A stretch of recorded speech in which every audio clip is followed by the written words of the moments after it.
Deb, I don't want to interrupt you. No, go ahead. I just wanted to tell you how fantastic that was last week.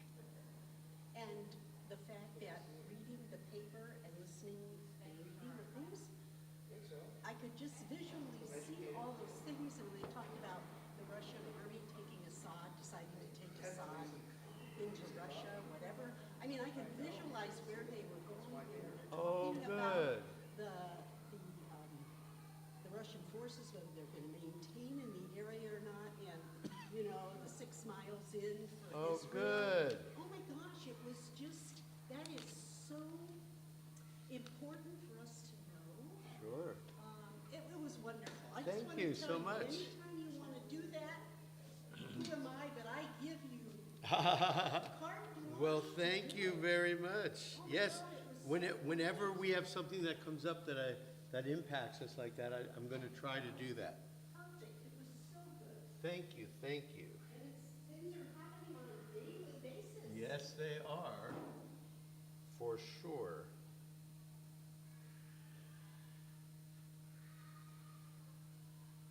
Almost looks like a dog. Yes.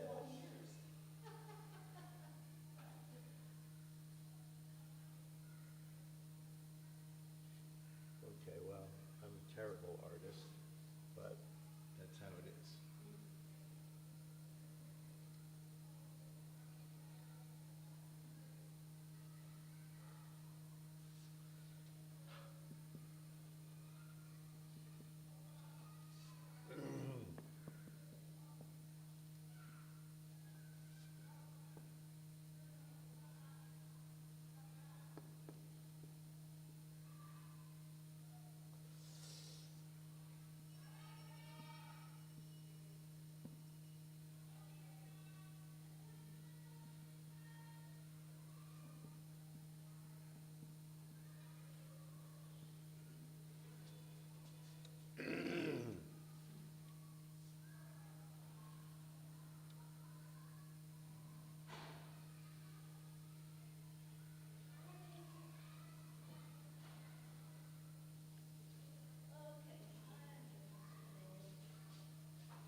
Hi, Harvey.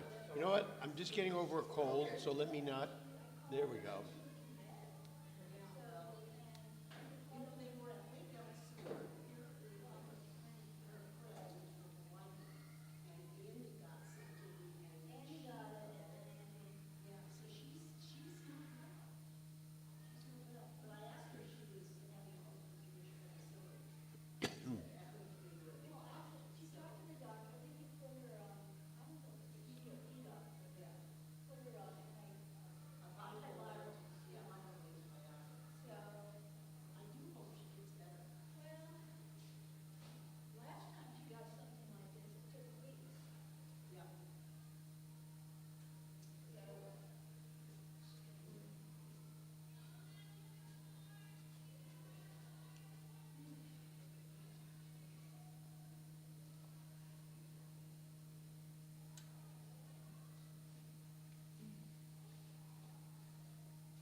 No, it's not.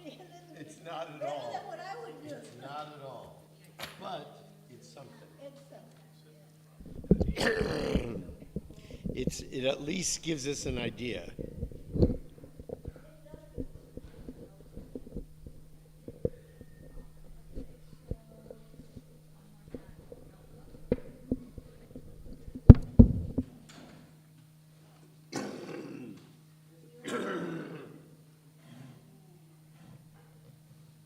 Ken, how are you? Oh, I'm sorry. Somehow or another damaged my knees. Ouch, Yeah, so added to the situation. ouch, ouch, ouch. You can't step on this foot and you can't get up to the city. Okay, that's And they told me, really don't worry not, about it, come back in a week and we'll check again. Hey, Tyler.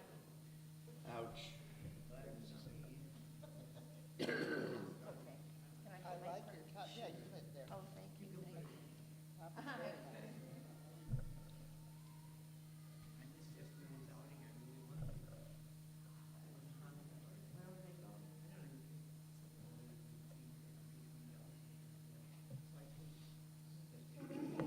I'm sorry you missed an interesting class last I was in, I was in Guatemala Oh, visiting Tikal and Copan, the my archaeological. gosh. All I can tell you is, if you go down there, be sure you take some, Imodium. Of course, of course, of course. Even South Because of the Africa. parasites, yeah. People got sick when we had gone to South Africa. There So were we'll just do bottled water. bottled water and just take the Don't forget to necessary. brush their teeth with bottled water. They give you bottled water, it's just that sometimes when you eat the food, it's Sure. contaminated. Oh, boy. So just take, Yes, medication. definitely. So that's on the 21st, how long will you be? A week. Well, yeah, seven. Are you gonna Kruger? 7 or 8 Are you days. gonna Kruger at all, the national park, safari thing? I don't think I'm gonna do the safari thing. Okay, just The the city. reason is because, sometimes on those safaris, you see an animal kill another animal, and I cannot No, I don't handle like that. that, I don't like that either. I can't handle it. So it's like, I don't wanna do that. Okay, all right. So I'm looking at different tours right now. Yes. Very good. Okay, well, we'll miss you, but if you go, you'll have a good time.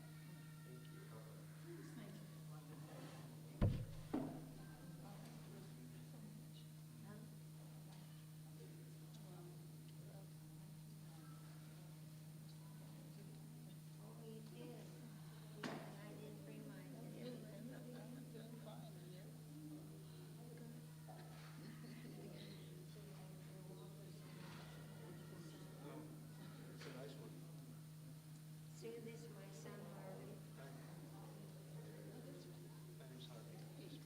He must have been a brilliant student. Very nice. You have such a But the good good thing family. about being such a lousy, first 12 years, actually 14 years or 16 years. Yes. Okay, we'll get started in just a minute. I hated to get stupid. So I spent the rest of my life correcting that. If I had been smart, I would be smart today.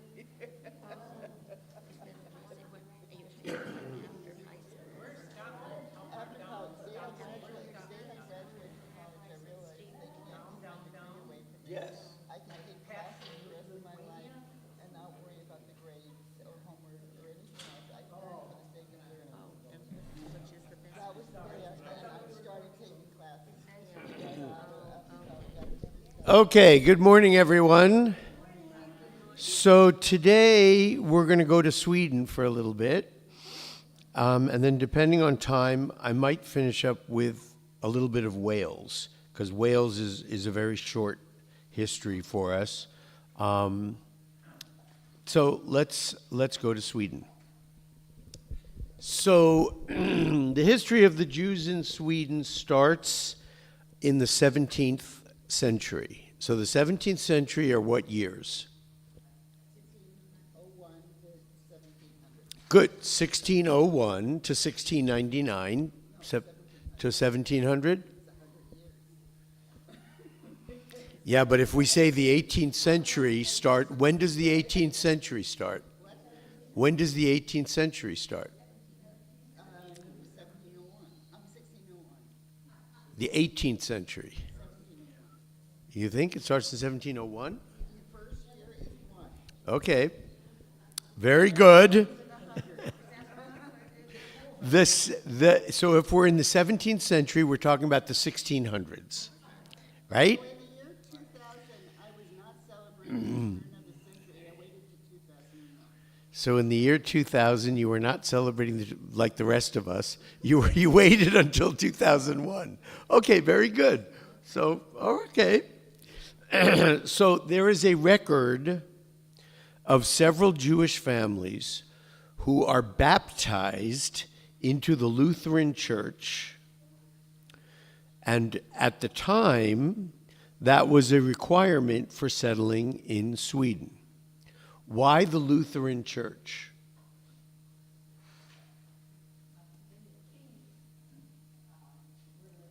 The king's religion. Okay, why was that the king's religion? Think history. Go, yes. Yes.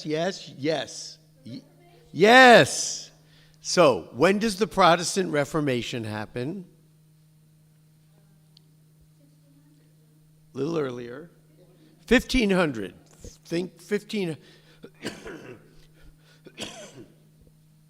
If you'll recall, as I told you, 1500 is a huge date for the world.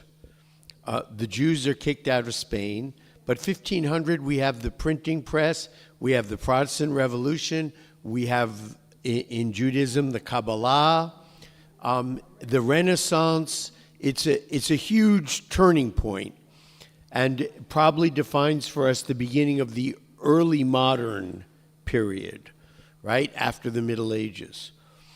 Okay, so they are converted into the Lutheran Church, and Lutheranism is the basic religion, yes, of the Protestant Reformation. That's why it was reformed by Luther, so people were Lutherans. The rest of the denominations didn't come until after that time period. And if we recall, why was Luther upset with the Catholic Church? Because of the indulgences. Very good. What's an indulgence? Say again? Oh. A latte. Yes, that's an indulgence. But what was an indulgence for Luther? Paying money to get out of your sins. Yes. So in other words, remember in the Catholic Church, in order to have your transgressions forgiven, you have to go to the priest and you make confession. This is how we did it as Jews thousands of years ago. We went to the priest, we brought a sacrifice, and they would make a sacrifice on our behalf, and hopefully God would be happy with the sacrifice and give us blessings and forgive us. No little window. No little window. Well, hang on one sec. How did it come to be called an indulgence? So in the Catholic Church, in order for you to be forgiven of a sin, what you had to do was basically pay the priest to forgive you. You know, you'd go in and the priest would say, well, we need a new stove. And so donate a new stove and all of your sins will be forgiven. And Luther was very upset by this corruption. So why was it called an indulgence? Any ideas?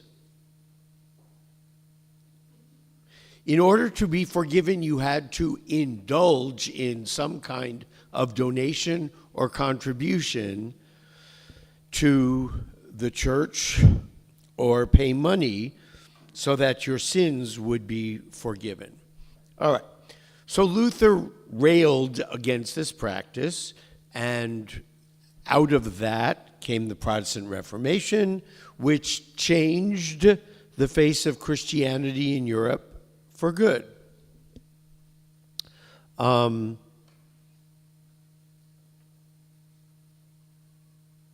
basically, I'll finish with this because it's peripheral knowledge and it's good for all of us. What is the basic difference between Protestantism and Catholicism? Say again? There's a difference? Yes, there is. The Pope is the intermediary. Very good.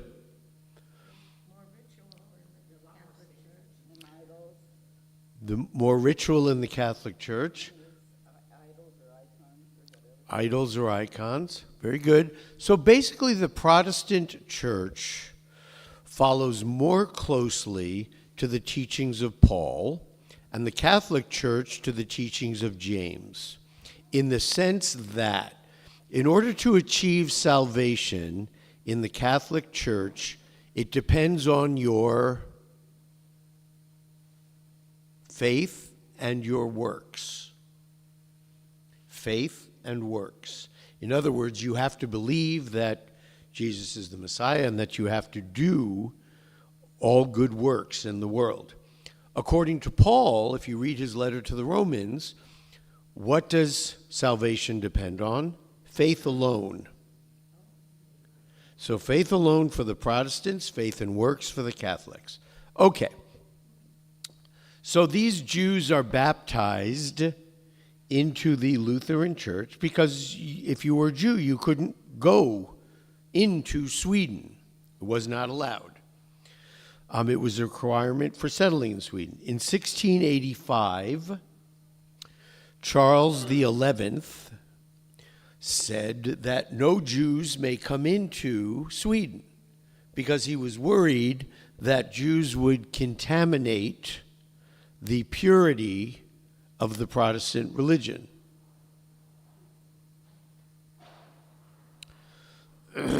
Does that ring a bell anywhere for you? That Jews would contaminate, say, 1492 in the Inquisition?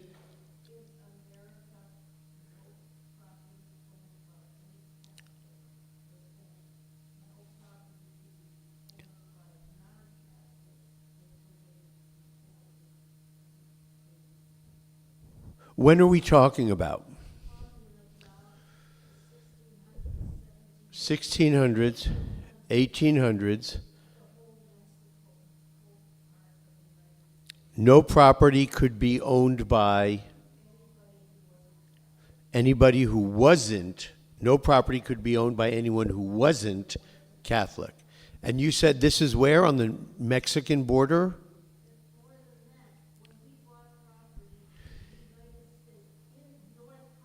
In North Hollywood, right?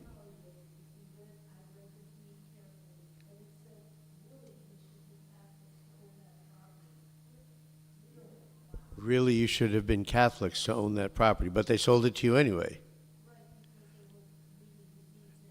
Because they weren't reading the deeds anymore. Okay, so it doesn't, I mean, it makes sense to us that at a period in early American history, we would have had the same requirements here. I don't know specifically about that requirements, but I believe you absolutely when you tell me that.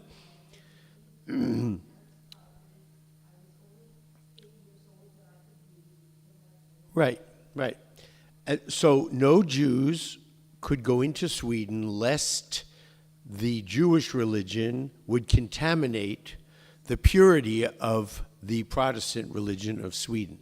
Now, that should set off a little, because we have it in reverse in many cases here in the United States with Hasidism. Hasidic Jews keep to themselves, and they have a community, an insular community among themselves. Why? Because they don't want outside secular influences, certainly Christian influences, destroying the purity of the Hasidic lifestyle. Lana.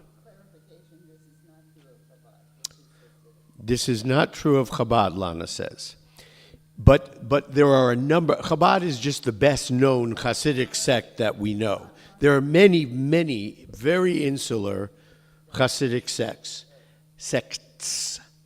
And they keep very much to themselves. They don't let anyone in the community, and they don't teach secular subjects because they don't want secular knowledge contaminating religious knowledge of the Talmud. So we do see this in our community, in some of our communities as well. All right, in 1681, there were 28 members of two families, Israel Mandel family and Moses Jacob family, who were baptized in order to settle in Sweden. King Charles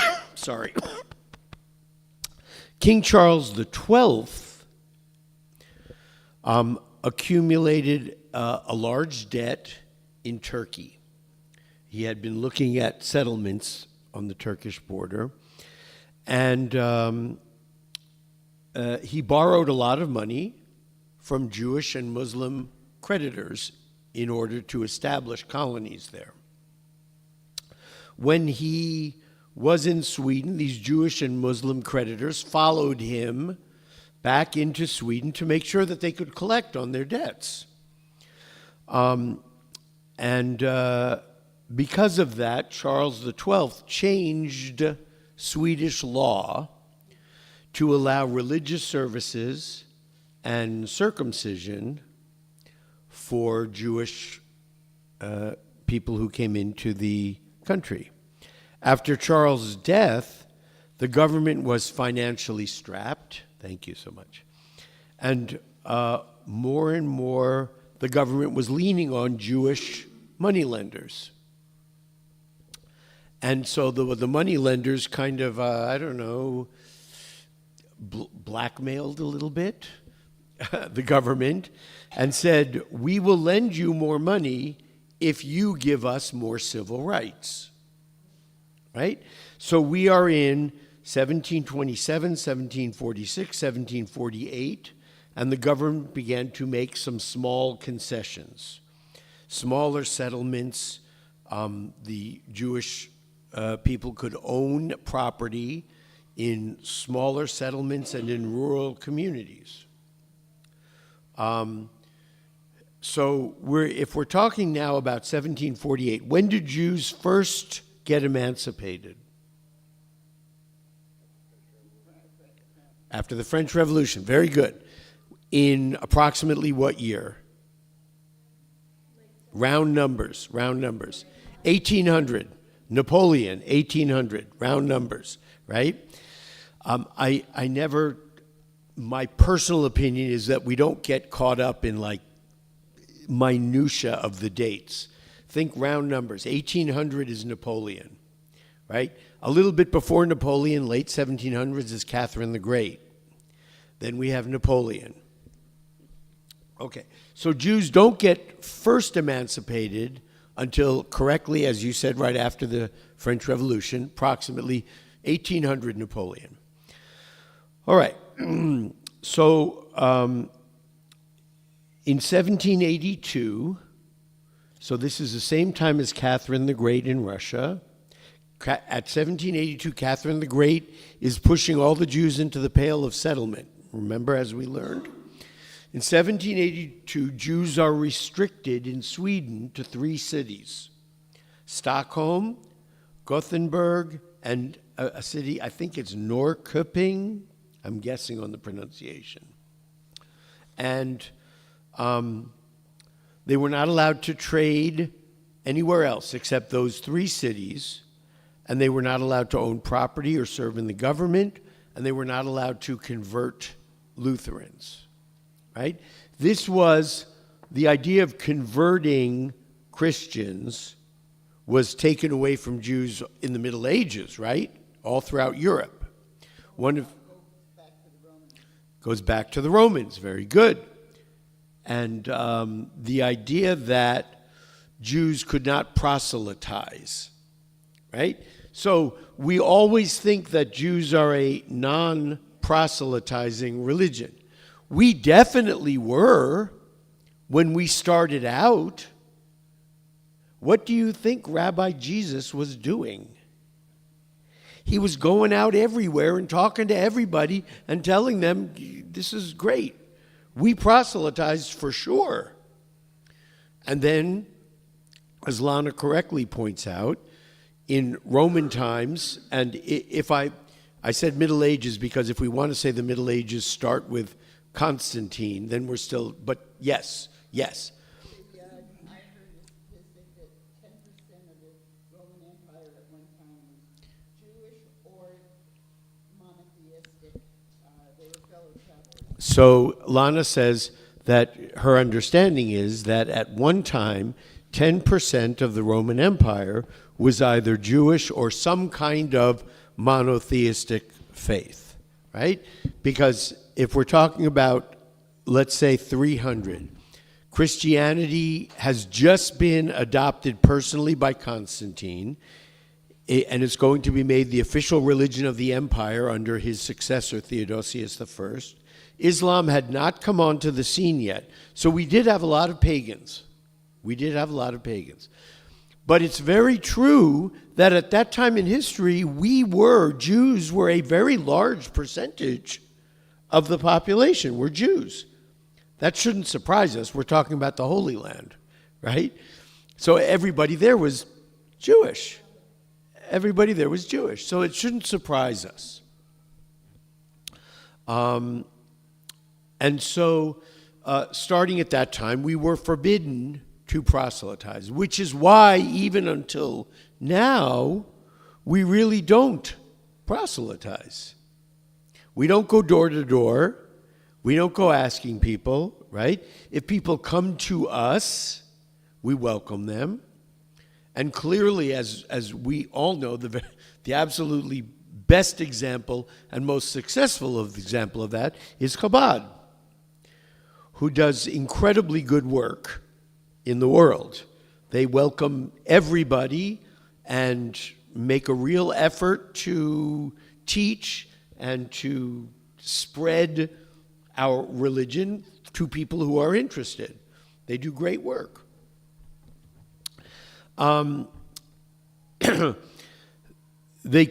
Jews could not establish synagogues in these cities yet. And there was, intermarriage was outlawed. In 1782, there was a law that was passed. And by 1782, there had become a number of wealthy Jews. And the population was getting upset that there were so many wealthy Jews. And the law that was passed by the government was meant to abolish the restrictions against Jews. So it was a law that was favorable to Jews. But the people were outraged because they already said, why are you giving preference to the Jews? They're already wealthy. We don't need any more wealthy Jews in this town. So in 1838, there were a number of uprisings, and the government finally relented and did not pass the law. They revoked the ordinance, after it was passed. They revoked it. In 1852, a lady by the name of Amalia Assur, A-S-S-U-R, becomes the first female dentist in Sweden. Good for her, right? 1852. In 1860, Jews gained the right to acquire real estate in rural areas. They had been given the ability to acquire real estate in the cities, but they were now allowed to own real estate in the rural sections. Remember earlier, we said that they had been relegated to rural places. In 1863, intermarriage became legal, but Jews were still restricted from serving in any form in the government. So in the year 1890, we have about according to the census, there were 3,402 Jews in Sweden. 3,402. From 1850 to 1920, there was a fairly large migration of Ashkenazic Jews from Eastern Europe and Russia. That's not surprising. Why? Pogroms, right? Because starting when? Remember 1881 and the assassination of Tsar Alexander II. Blamed on Jews, the pogroms start. So during that time period, Jews fled and they went anywhere they could go. The late 1800s, early 1900s, we had so many Jews coming to Ellis Island, right, in our country, and Jews leaving for wherever they could go. By 1920, there were 6,500 Jews in Sweden. So remember, we started with, 3,400. And then by 1920, we got to 6,500. So that's 1,100 Jews. Now, the reason why it's characterized as sort of a large movement of Ashkenazic Jews is because in the years that follow World War II, generally speaking, immigration into Sweden was restricted by the Swedish government. They allowed Jews in, but they didn't want a lot of them in. Does that ring a bell for anyone? Like everywhere else in the world, like in the United States, when, how? 1924, and the Johnson-Reed Immigration Act, if we recall, sets a quota for Jews. They in the bill, they called it Southeastern Asia, but it was meant to restrict Jewish immigration. So I think Southeast. Southeast would be in Vietnam. Yes, but it was meant to it was meant to stop Jews, large numbers of Jews from coming into the United States. Weren't large numbers of Jews coming over I'm sorry. Weren't large numbers of Jews coming over before that in like the 1880s? Sure. Yeah, it was. So was this in response to? No. So the Jews who came over in the late 1800s came from where? Germany. Very good. They came from Germany. They were assimilated and they were educated and they had money.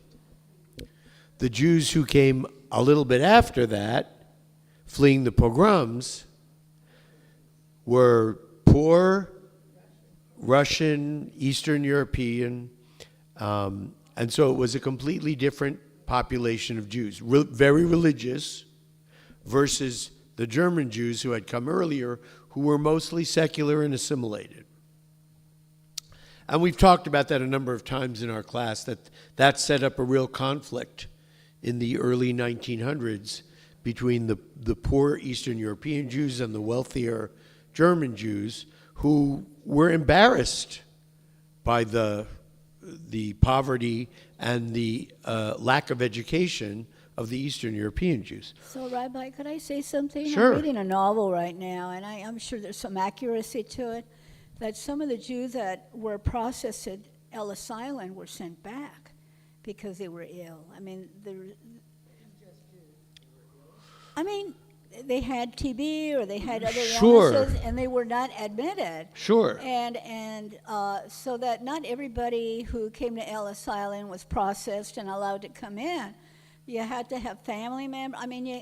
There were quite a few restrictions. You had to have some kind of sponsor, and absolutely people who were ill, like tuberculosis, etc., were not admitted into the country. That's true. Yes. Clearly. Not.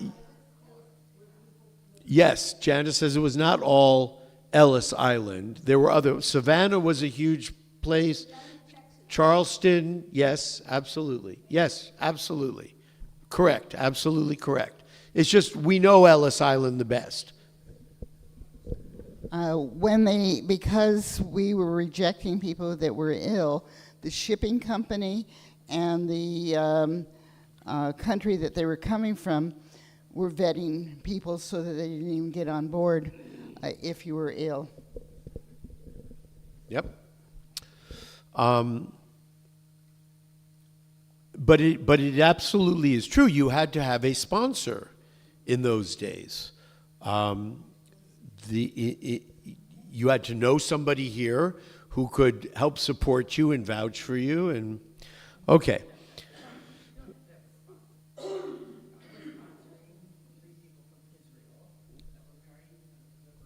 Come.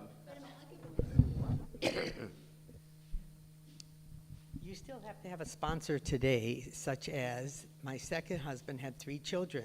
He was trying to get them here from Israel, although his father was here as an American citizen and wouldn't sign. I sponsored those 3 children, so it's current. Under You have to have a under sponsor. normal cases of immigration, yes. For people who are applying for asylum and things like that, it's a different story. But yes.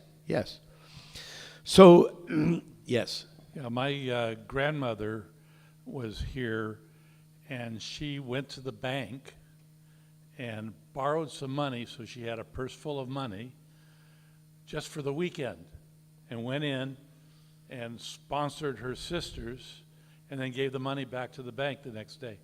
Oh, interesting. Smart Jews, yes.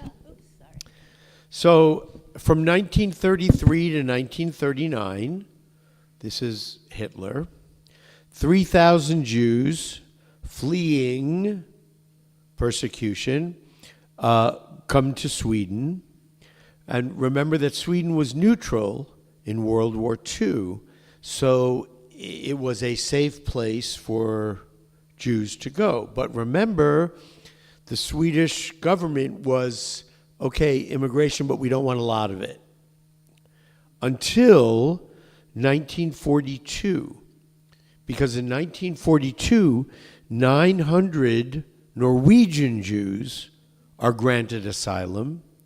And then following that, as many of us know, the entire Danish population of Jews, over 8,000, are brought to Sweden for safety. We will recall that under cover of darkness in the middle of the night, the Danish population of Jews all got on various fishing boats, and they were ferried over to Sweden and saved. It's an incredible story. It's an incredible story. Yes, that was 1943. 43 was the Danish population. 42 was the Norwegian population. And 42 and 43 were big years in a very terrible way. In a very terrible way. Because that's when they started killing the Jews. 1942 is the very first attempt at mass extermination. This is when Zyklon B gas first takes its place as the best solution. They had started with carbon monoxide from cars, but it didn't kill fast enough, and they weren't able to get enough people to die at one time. I mean, this is all horrendous stuff. Horrendous, horrible stuff. And that's when Zyklon B became the popular choice, and the final solution was devised after the invasion of Poland, because remember that Poland had the largest number of Jews. Because remember, in the 1400s, the Polish nobles had enticed as many Jews as possible to go to Poland to change their agricultural economy into a mercantile economy. So there was the largest population of Jews was in Poland, which is why the largest number of concentration camps were in Poland. So in 1942 and 1943, which was arguably some of the very, very worst of World War II, Norway was able to save 900 Jews, and Denmark, all of its Jews. And this is the time as well when, this is a name you probably all know, and if not should know, Raoul Wallenberg. Remember Raoul Wallenberg? Who was he? He was a Swedish diplomat who saved thousands of Hungarian Jews and got them to Sweden safely. Between 1945 and 1970, 1945 and 1970, post-World War II, right? The Jewish population of Sweden doubled.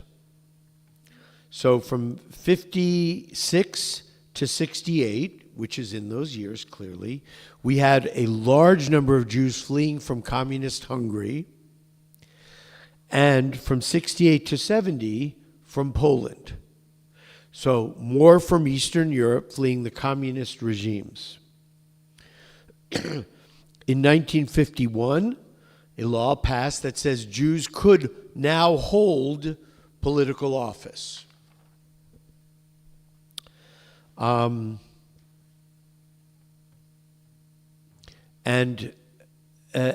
so now there are somewhere between 15,000 and 20,000 Jews in Sweden. It's not a hot spot of Jewish population, but we have a sizable presence there. You are not allowed to, there is no kosher slaughtering in Sweden. You have to go to Denmark to get your kosher food. Because the Swedish government found it unethical. And so the Jewish populations have been trying over and over to appeal to the government and talk to them about ethical slaughter, and that when animals are slaughtered under the rules of kashrut, that the death is instantaneous, there's no pain, etc. There are 2 Orthodox and 1 conservative synagogue in Stockholm, and they have approximately 4,500 members total. There's 1 Orthodox and 1 conservative in Gothenburg. They have about 1,000 members. And by Orthodox, we're talking a lot about Chabad. In the city of Malmö, there are about 500 synagogue goers. There's 1 Orthodox congregation and 1 egalitarian congregation. So I'm assuming egalitarian means something like reform. In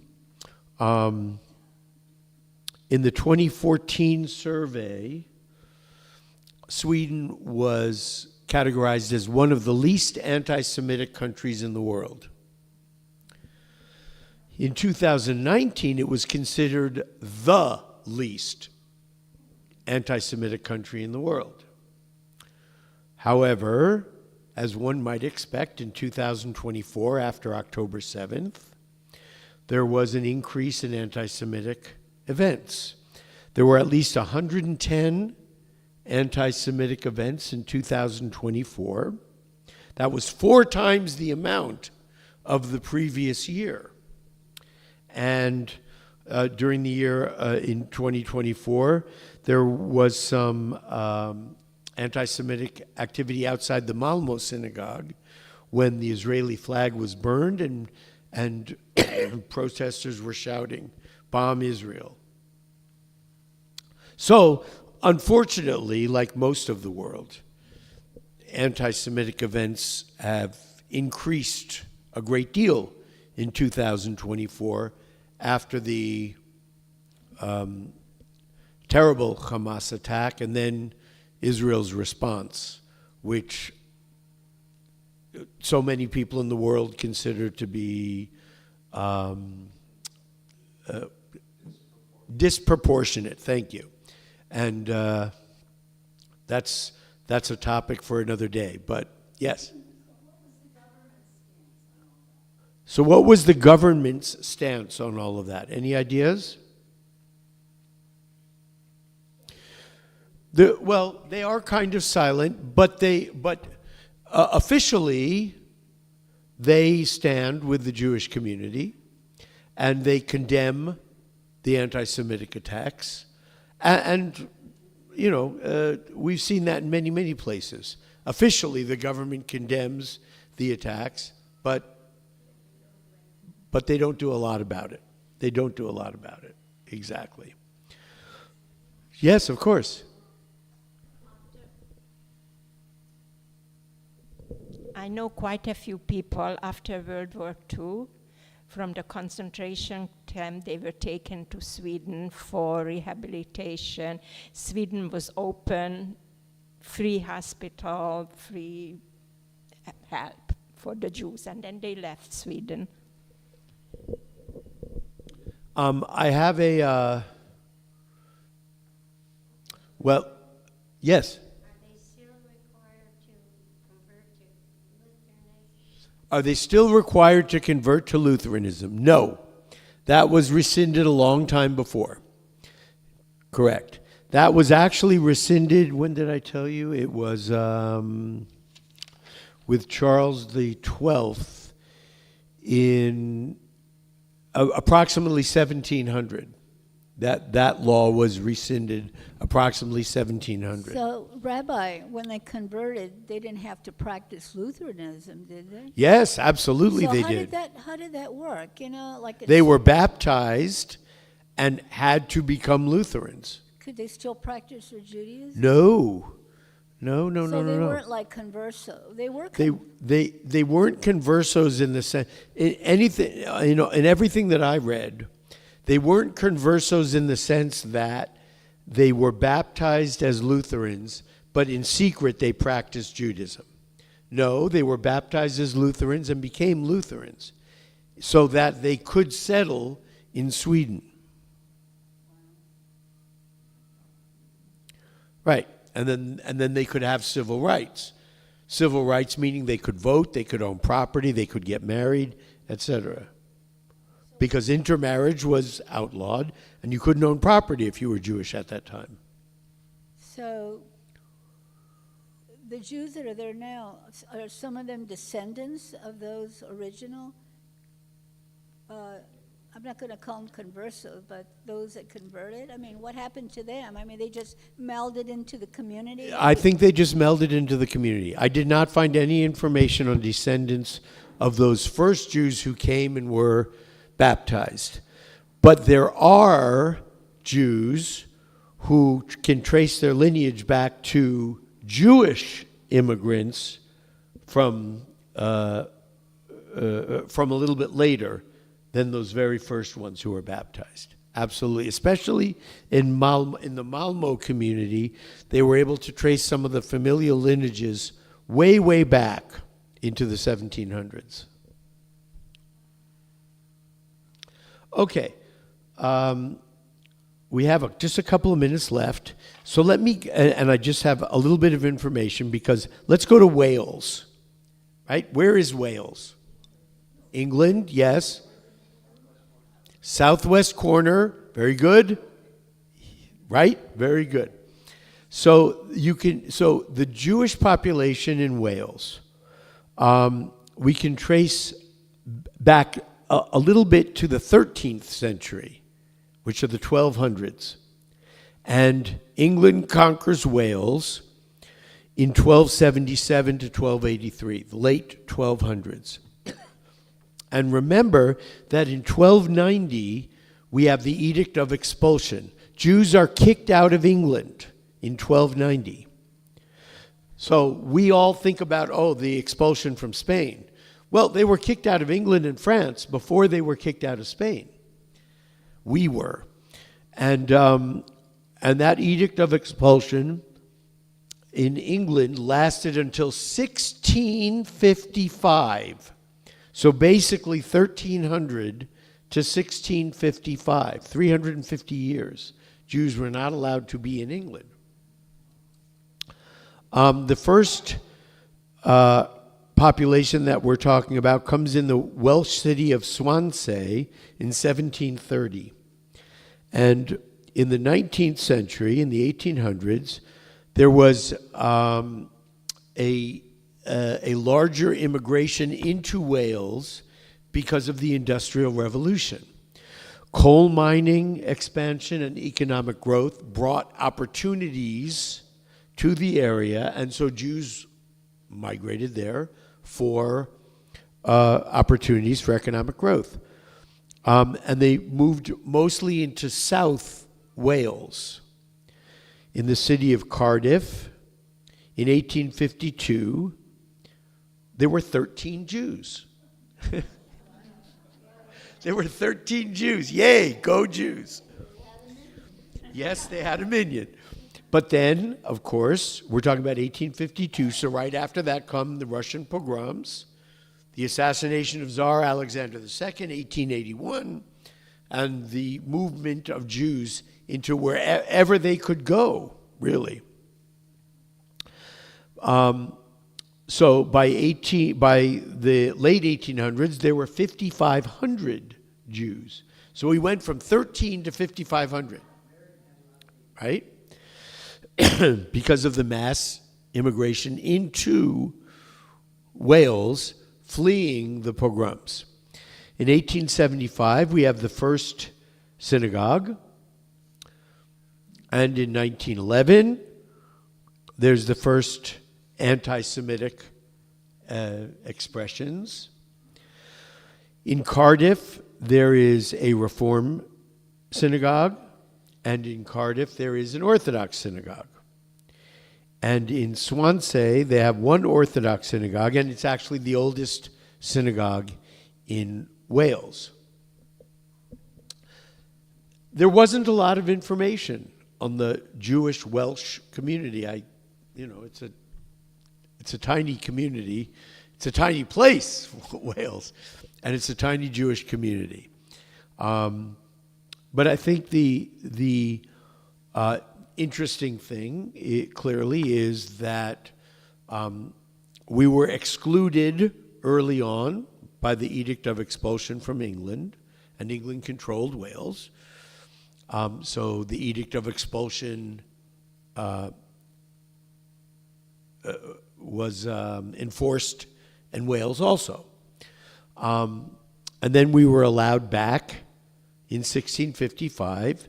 And like most of the world and most of the countries we have seen, right, in the Eastern and South American world, the big immigration came in the Middle Ages, right, following the expulsion from Spain in 1492. We saw the large Sephardic immigration into those countries. In Europe, then, we saw the large movement of Jews in the late 1800s following the pogroms. And as we all know as well, just as an aside, we'll finish up with this, this is also when we have the first aliyot to what is today Israel, what was then Palestine, right?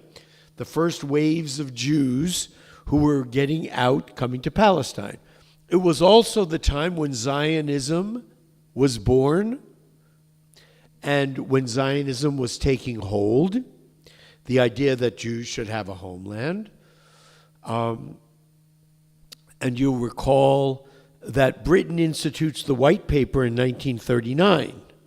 That cuts off the immigration to Palestine of Jews, because there had been such a large influx of Jews into Palestine following the pogroms from the late 1800s into the early 1900s that the majority Muslim Arab population and the Grand Mufti at the time were very worried that Jews were going to become the majority population.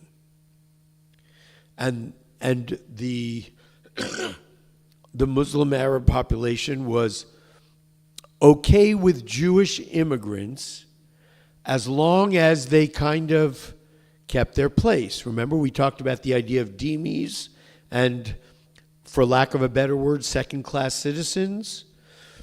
And that's what Jews were to the Muslim majority population. When those rules were challenged, and it looked like so many more Jews were going to be coming in, that's when the Grand Mufti and the Muslim population were up in arms. And we had the 1924 riots in Jerusalem. And then England, you'll recall, who was in charge of Palestine. They were the de facto government, right, after World War I. And they were very worried that the majority Muslim population was going to create a very, very big problem for them.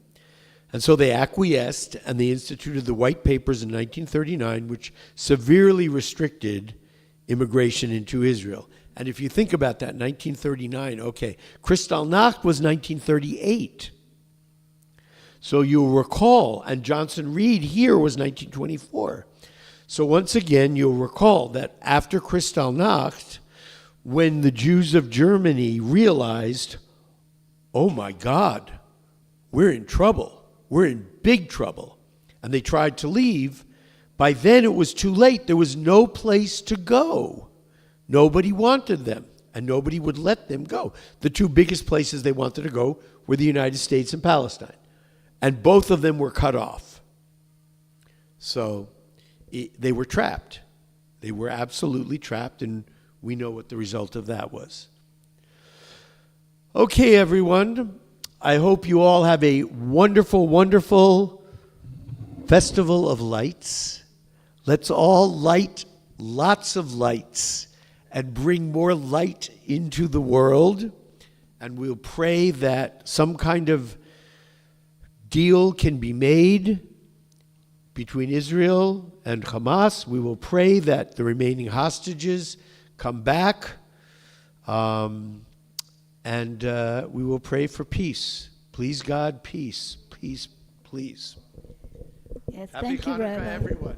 Thank you, Rabbi. welcome. We wish you the best during this holiday period. I'd like to remind everyone that we're going to be on break for the next 2 weeks during Hanukkah, and we'll be back right after the New Year's, okay? And we'll remind everybody by email and let you know. So I'll see you in 3 weeks. Yeah, 3 weeks, yeah. All right, so have Thank a nice you. You have a too. nice Hanukkah, Rabbi. Nice.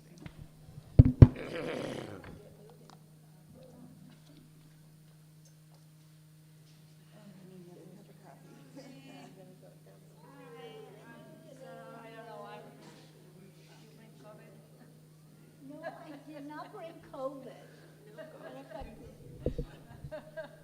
How was it? Great, great. Yeah, wonderful. What did we do? Visit archaeological sites. Copan, which is in Honduras, and Tikal in northern Guatemala. These are Maya. Maya. Yeah, really fantastic. Yeah. Yeah, they are. And also, southern Mexico, the Maya and part of Honduras, but basically the hub was in Guatemala. Yeah, well, we went to Chichen Itza. Yeah, Chichen Itza. Which is a Mayan. They had pyramids and they had, they showed us where like they played some sort of like basketball type game where they had these hoops on the side. And Yeah, yeah. it was really Yeah, I interesting. mean, This was, I was there a long, long time ago, but it was very, it is very interesting. Huh? Susie is sick with a bad cold. She doesn't have COVID. She just had a nasty cold, and she was laid off. Gary's fine. We're all fine. He came back healthy. Fortunately. We're in a warm climate. Yeah, well, you get other things down there. You know, like tummy problems. Yeah, but Can't help it. I'll be gone for January. I'll be gone. Oh, where are you going? South America. Which part of South America? Cool.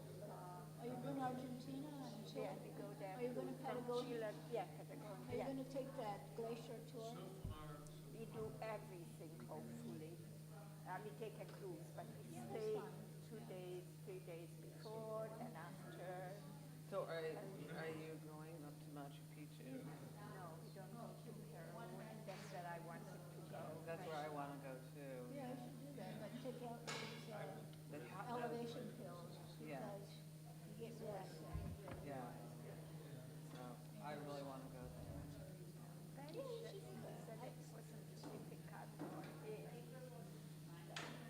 I would like to go. We were just talking about, my cousins were recently in Oaxaca, and they said what a great place it was. I would love to, because I know there's a lot of artisans there. So I'd love to go. So we were talking about maybe things I don't know when to go though, because my daughter, we had talked about another daughter trip. Oh yeah, she wants to travel so much, and but she can't afford it. So yeah, of course. Tell me about it. Yeah, that's what happens when you're a teacher. You can't afford to do anything. Check on me, one we go down. But if Helen can play, can you play? Briefly, so. All right, well, no, it's just a program. Briefly is fine. Where's Helen? Then I'll let her know. Yeah, You Helen can play. Yeah. 1, 2, 3, 4. So we're good. Susie can play. You want No, I have a lunch at 12 o'clock, so I'll be late as is. when are you going to South America? Which cruise line? 2nd of January. It's Holland America. You're going All in America. Holland Holland America. America? They all hate each other. Yeah, Yeah, that'll it's be one of the nice. big ones. And you'll go down to Ushuaia, and Yes, yes. it's really a neat place. And you'll go through the strait, not the straits, Okay. the strait. Yes. of Magellan. Yes. Oh, wow, that'll be interesting. And you see all those glaciers. Very fascinating. Have a good trip. Yeah. Well, she's still, what do you? Well, but we won't see her. Yeah, she's leaving in beginning of January. 2nd of Oh, January. they met. Okay. How long will I you hear take? you say, Susie's They come back on February 2nd. Oh, wow. So are you you're gonna go to the Atlantic Ocean also? You're gonna go to Michigan? That I Yeah, she told me she was going to Elsinore. Apparently, the friend had a son. So Andy was Where with does it her son. start? Andy got it first. No, where does it start? So she's right up in there. She literally is right up in there. You fly to And I'm in Chile. Taiwan. Okay. Oh, you mean the air? I talked to her on the phone yesterday. I think Mexico. Really? From Mexico, we go. No. And you'd expect, I just got back, you know, you think, oh, I brought COVID with me, but maybe all that tropical From air. Chile. And end up in, No, I am. and then we go to You had a good trip? Excellent. The only thing is that the, when you that, do the that tropical beautiful air, waterfalls there and go back. but when it gets And we come home to Argent from Buenos Aires. everybody had, everybody. But nobody was laid up. Two ladies from Had the a touch of building it. that I live. Find a bathroom somewhere and that's it. Well, we went to You Costa managed. Rica. You managed. When we went to Costa Rica, one of the guys really did get pretty sick and ended up in the hospital. Oh, yeah, I know, we were in, when I was telling the rabbi, he's gonna go to South Africa. I said, you know, we had a group where half the people were sick, and some of them were hospitalized. Really? We were very careful. They ate some cake at some village.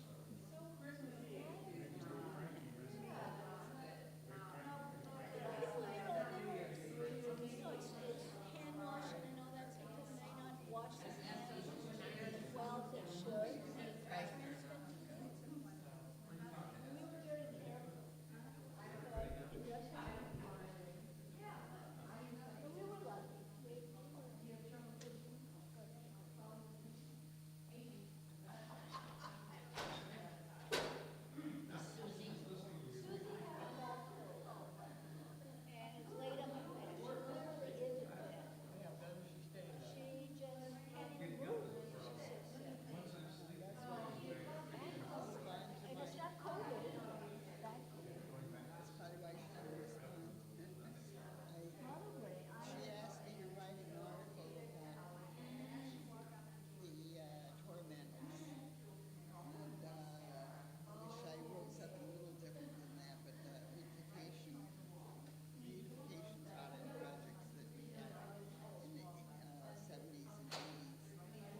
saw your email, and I was, yes, did you mention Friday of this week to meet, or? Yeah, Susie's laid up in bed right now. She is really sick. She's She has a bad cold. She caught cold. She went down to visit a friend in Elsinore and came with Andy and his son.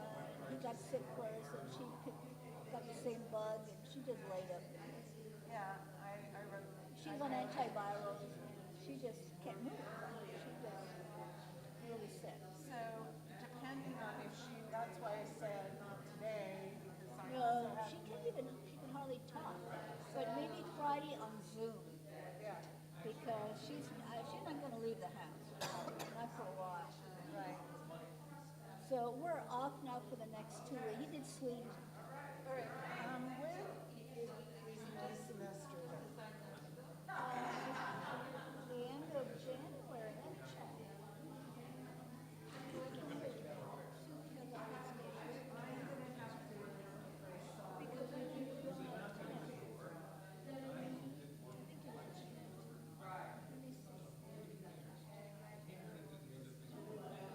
we don't have time.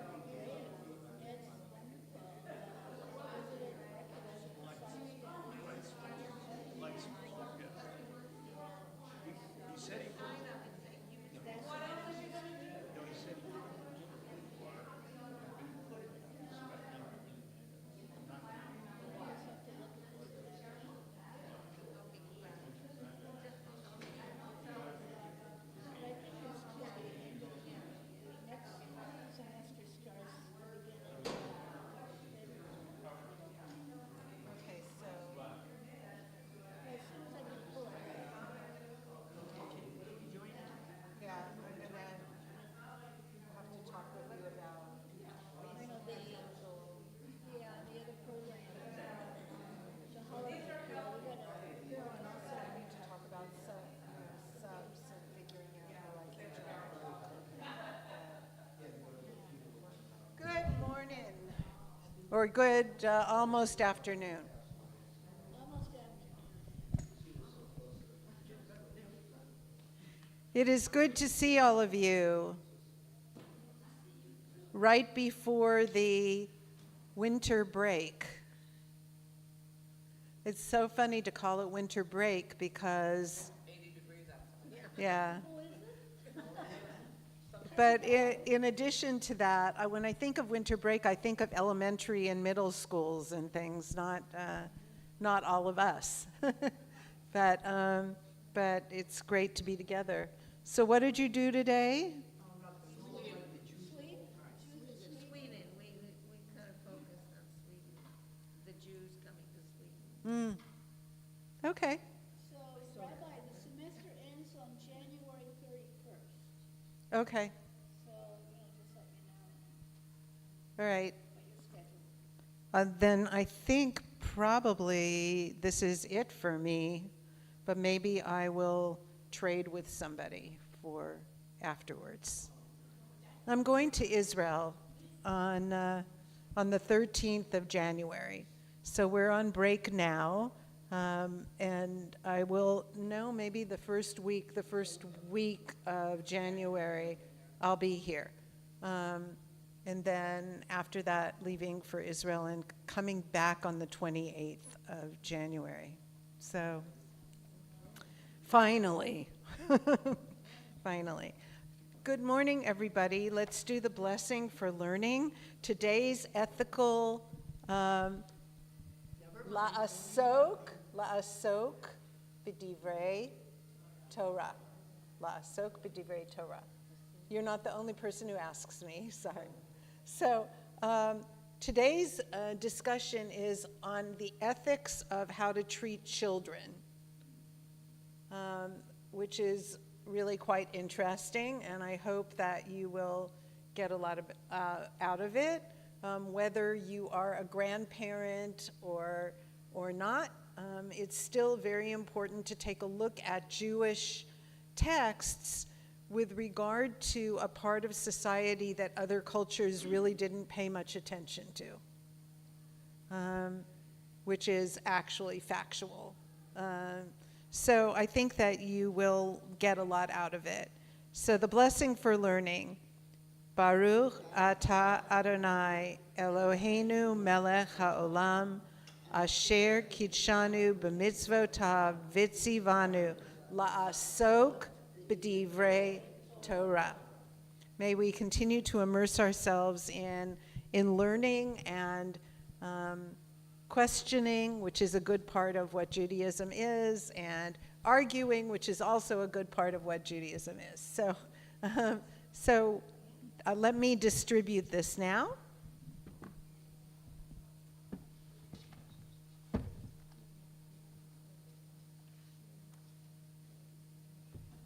Thank you.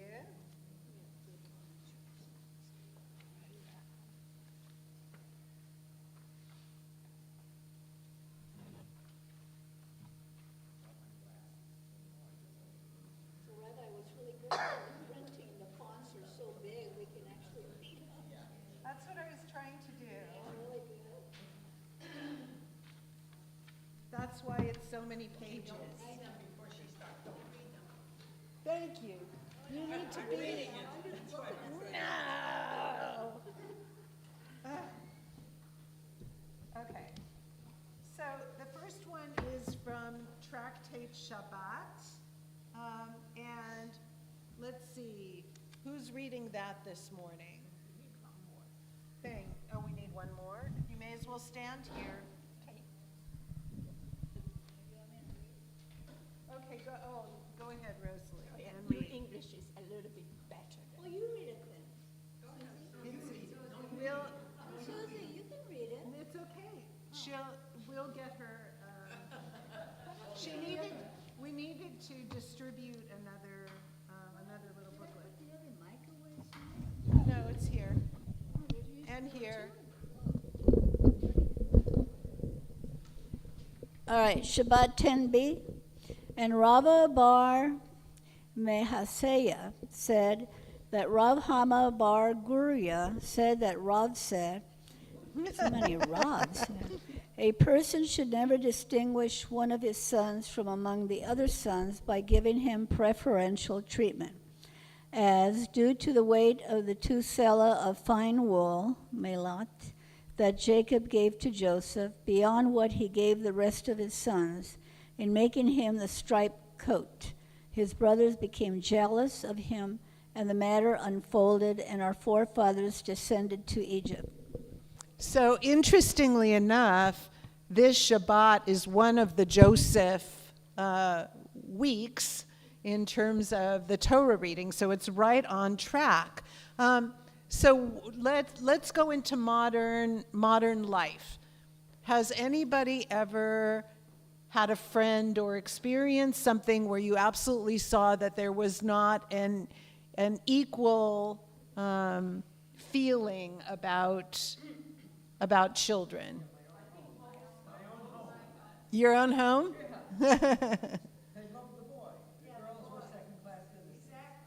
Oh, in your birth home, they loved the boys and the girls were second-class citizens. Okay. The boy was going to be a doctor. Oh, okay. Interestingly, they're talking about the homes in which they grew up, that the girls were kind of incidental, and the boys they had major plans for.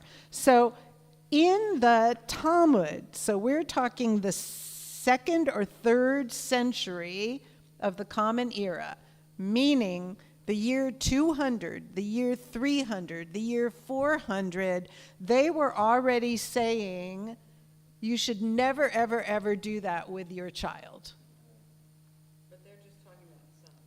They're talking about sons, but if you go through other texts, it's no different. The way that they say sons is children.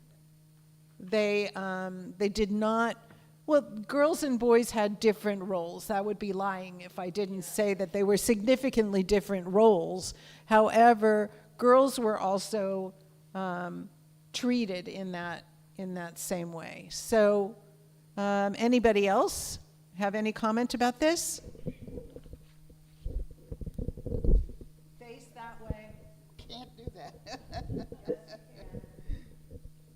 Okay, thank you. So, in my house, raising my kids, there was a difference between the behaviors of my daughter compared to my sons. My sons were rambunctious, got into a lot of trouble.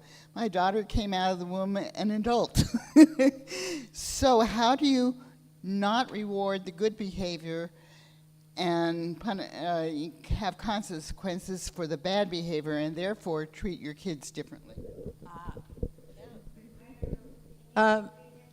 So her sons were rambunctious.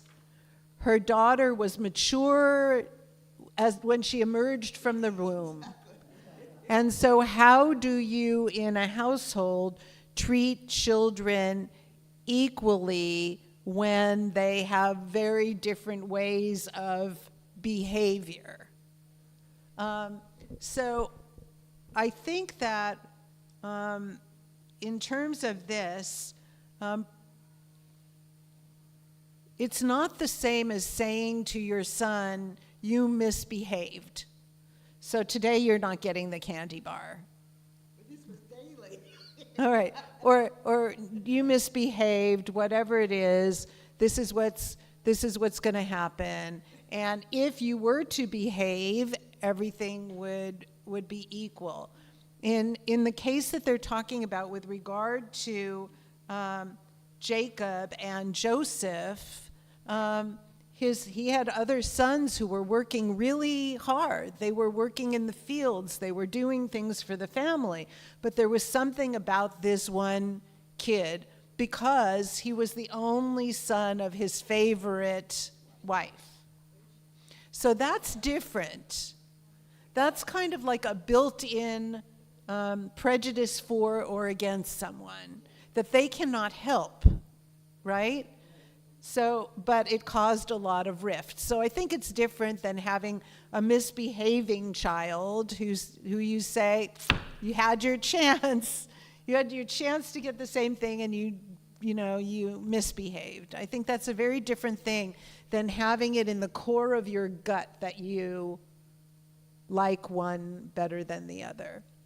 And with what these two ladies have explained, it's that it had really nothing to do with who they were. It had to do with their gender.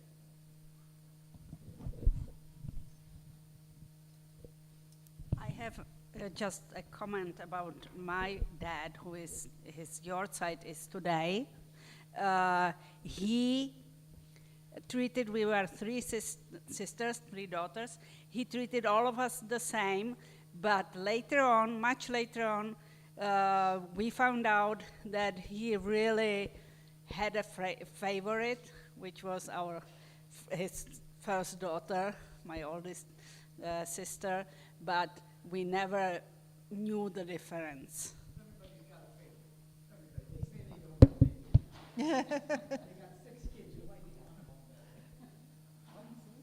Okay, we're moving on to the next text, but it's really, when you think about it, this is really an important introduction, and now we're going to get to a very difficult situation.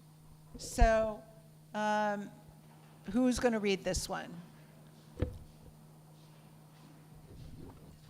If you think you're going to want to read a next text, start to move toward this spot. That's very funny. Where do you want this Yeah, here. This is actually pretty long. The closing story in Masechet Sukkah is a sad one. In it we learn of the priestly family of Bilgah, whose rights and privileges in the temple were curtailed. Rav Shlomo Adani explains in his Melechet Shlomo that the punishments, receiving their portion of the lechem hapanim, the shrub bread, The holy bread the that shoe was bread. in the south, and having their ring for slaughtering and their windows sealed up, all indicated that they were finished with their work in the temple and were about to leave. Okay, so before we go on, this was a priestly family of a guy named Bilgah in the ancient temple in Jerusalem, and suddenly they started being punished. The family started being punished.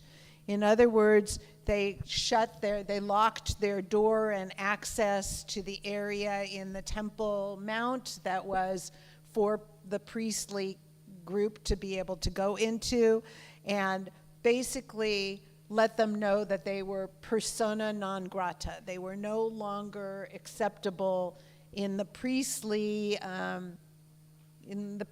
area of the temple. Okay. Do they say why? Yes, we're going to find out why. Okay. The Gemara clarifies, granted, according to the one who said that Bilgah was penalized because members of his watch tarried in arriving. They came late at the temple. That is why the entire watch is penalized. Okay, stop right there. So one reason that they shut him down is because he was being irresponsible. The father, the priest, he was being irresponsible. He had a group of people that were supposed to come and be there at a particular time in the temple where we know that everything was watched very carefully and timed, right? And he didn't make it on time. However, there's another reason. However, according to the one who said it is due to Miriam, is that right? Yeah? Daughter of Bilgah, who apostatized, do we penalize the entire watch of Bilgah because of his daughter? Abaye said, yes, as people say, the speech of a child in the marketplace is learned either from that of his father or from that of his mother. Miriam would never have said such things had she not heard talk of that kind in her parents' home. So, yes, Bridget. Apostatize means that she is the daughter of a priest in the temple in Jerusalem. So we don't have, we do have scholars and things at that particular time, but the priesthood was responsible for the Jewish religious patterns of the whole society. And his daughter would come in and say, I don't believe in any of this stuff. I would rather be something else. I don't want to be part of this whole priestly thing. I don't want to be part of this Hebrew Jewish thing. That's what that means. Okay. And what does the text say?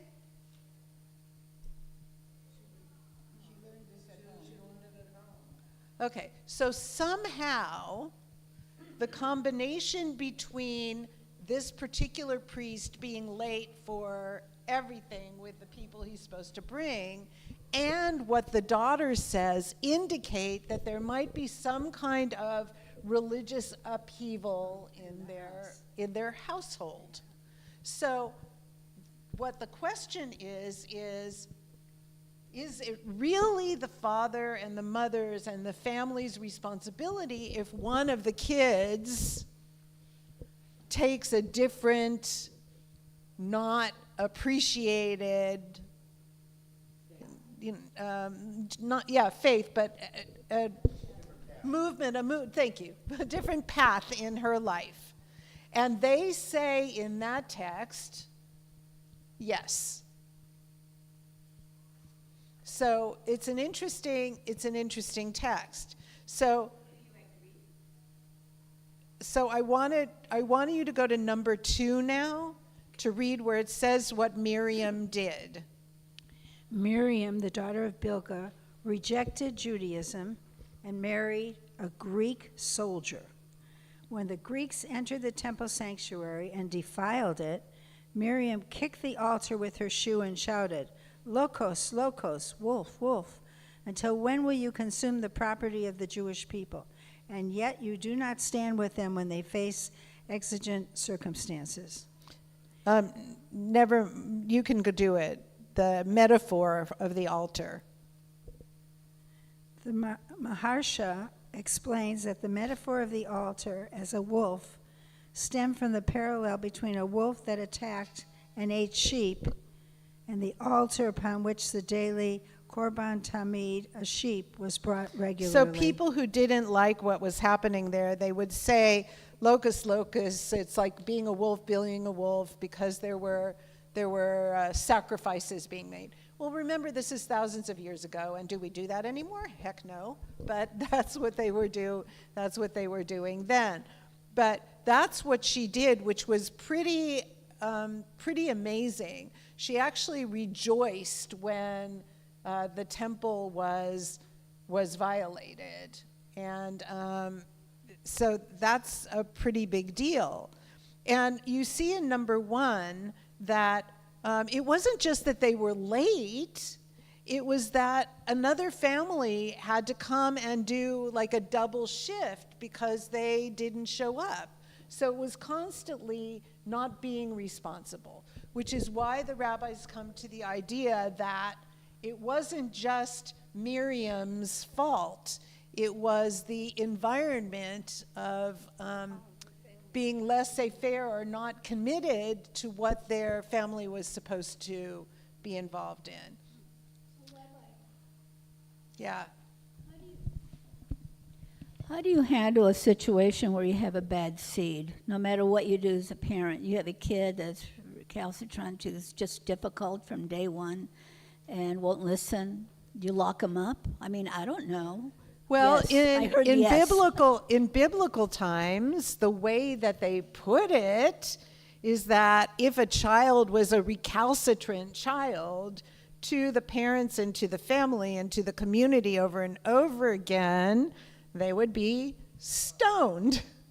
The thing is that as archaeology has shown and texts have shown, that was very rare.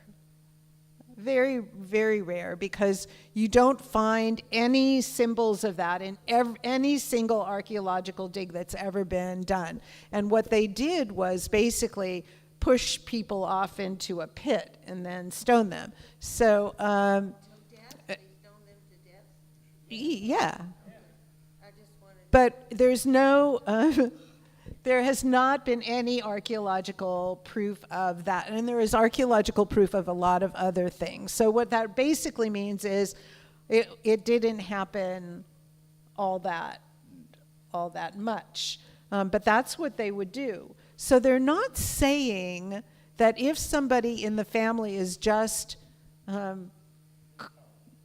really off the wall, just as you said, a bad seed all the time. I think that they would look into the family structure to see whether that was something that might be related to why that child was turning out that way. But in this particular case, it seems very obvious to them. Something is off.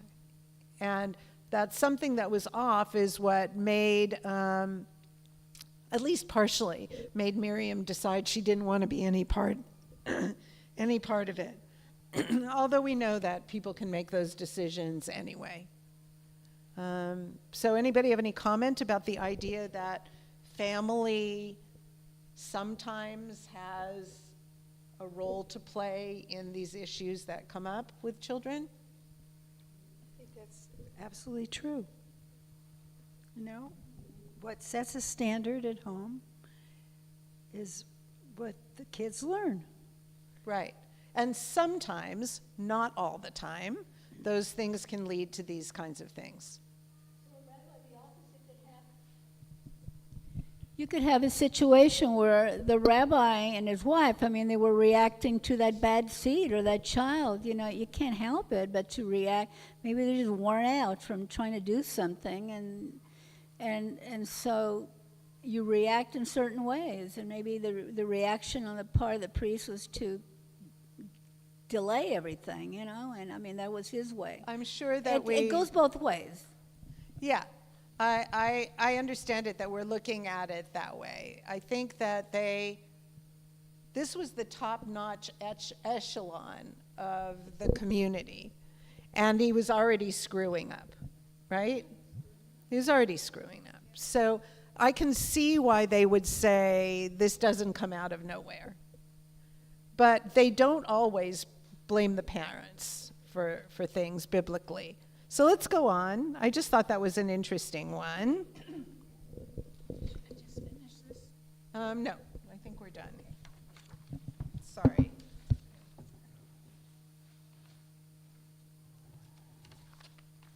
All right, who's reading? I am. Baba Batra 141A, unless somebody else wants to do it right now. Okay. These are not related to each other. These are different texts with regard to kids. The Mishnah teaches, with regard to the one who says, if my wife gives birth to a male, the offspring shall receive 100 dinars. If he says, if my wife gives birth to a female, the offspring shall receive 200 dinars. That's more money. The Gemara asks, is this to say that for him a daughter is preferable to a son? But this seems to contradict what Rabbi Yochanan says in the name of Rabbi Shimon ben Yochai. By the way, when they say something in the name of somebody, it means that they've studied them. And rather than just saying, this is what I believe, they're saying, I believe this and I got it from from that dear scholar. So, with regard to anyone who does not leave behind a son to inherit from him, the Holy One, blessed be he, is filled with wrath upon him, like, better have a son. If a man dies and has no son, then you shall cause his inheritance to pass to his daughter. Well, that's what happened with the daughters of Zelophehad. This is one particular rabbi who says, you gotta have a son. Well, everybody knows that it's not necessarily gonna work that way, but it does reflect what both of you said, that sons were preferred. And there were a lot of reasons for that. They care, well, here we go. We're there now. The Gemara resolves the contradiction.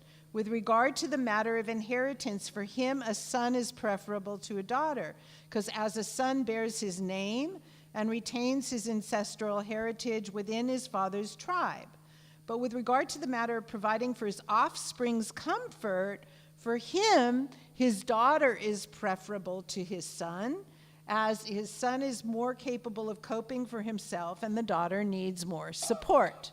Now we're talking ancient times. So actually, that's a pretty good statement on the part of the text, to realize that you shouldn't just leave your daughter without any assistance, and that it should be more because it's harder. This is a statement of Rav Chisda. Do you remember that last week I told you about Rav Chisda? I actually did, casually, to say that he was an amazing father, that he was really, really kind to his daughters and really took them into consideration. He was a great role model for that. And here it is from him. If one gives birth to a daughter first, it is a good sign for sons. There are those who say that this is because she raises her brothers, helps in their upbringing, and there are those who say that this is because the evil eye does not have dominion over the father. So Rav Chisda said, and as for myself, I prefer daughters to sons.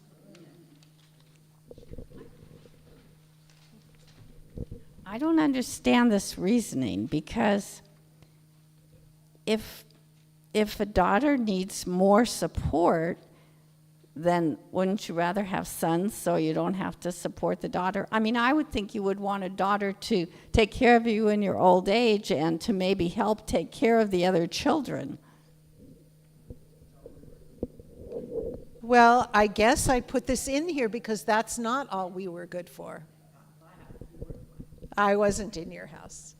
But I think that what is in this is a reality check that also takes into account that that the woman who's not necessarily carrying on the family name who is in a situation that's different than the strength and capability of men in those generations, that our tradition doesn't say, who cares about the daughters? They say, look, we have to take care more. We need to be more aware of what they might need because their life experience is different. I kind of liked it. That's why I put it in.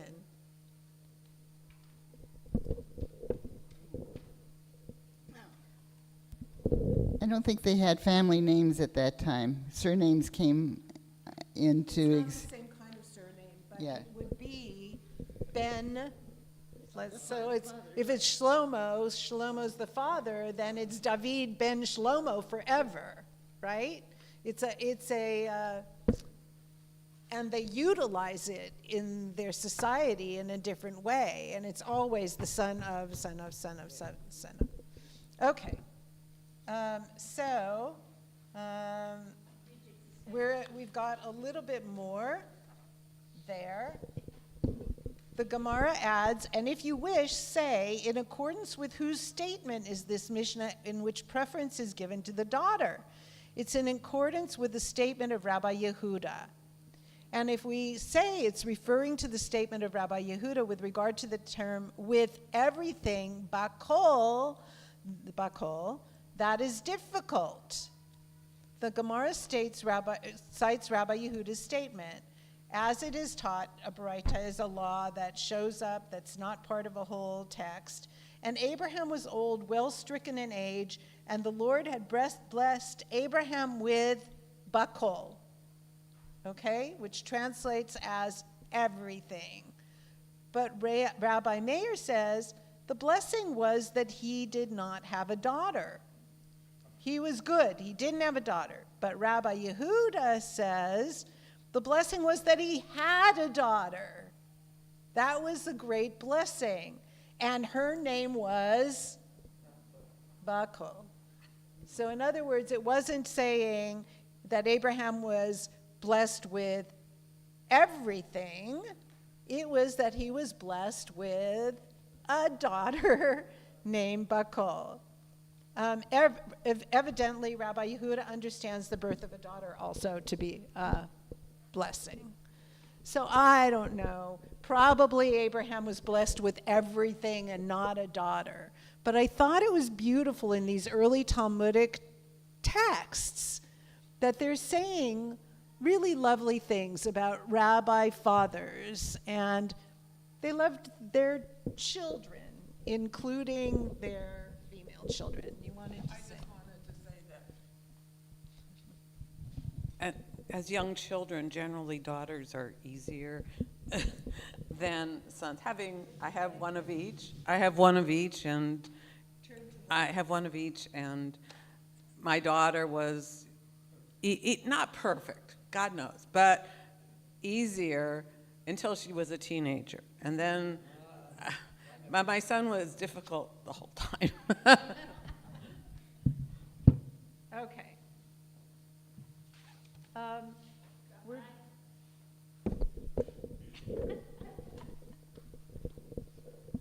It's interesting. Okay. Kiddushin 30b. Good, 30b.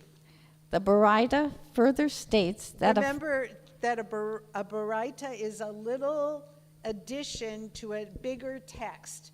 They don't know where they came from. They thought that they had once been part of a greater text that was lost, but they popped them into other texts. So that's what that means. Go on. further states that a father is commanded to teach his son a trade. The Gemara asks, from where do we derive this? Hizkiah said, as the verse states, enjoy life with the wife whom you love, Ecclesiastes 9:9. Just as a father is obligated to marry his son to a woman, so too he is obligated to teach him a trade as indicated by the term life. Just as he is obligated to teach him Torah, so too he is obligated to teach him a trade. The Baraita adds, And some say that a father is also obligated to teach his son to swim in a river. The Gemara asks, what is the reason for this? It is necessary for his life, i.e., this is potentially a life-saving skill. The Baraita further teaches that Rabbi Yehuda says, any father who does not teach his son a trade teaches him banditry. The Gemara asks, can it enter your mind that he actually teaches him banditry? Rather, the Baraita means that it is as though he taught him banditry. Okay, there's a lot of stuff in here. It's all linked to the word life. So they go through that when your son has his life, what is his father's or his mother's, by the way? It's linked to his father, but very clearly in the text they say, if the father doesn't do this, the mother must.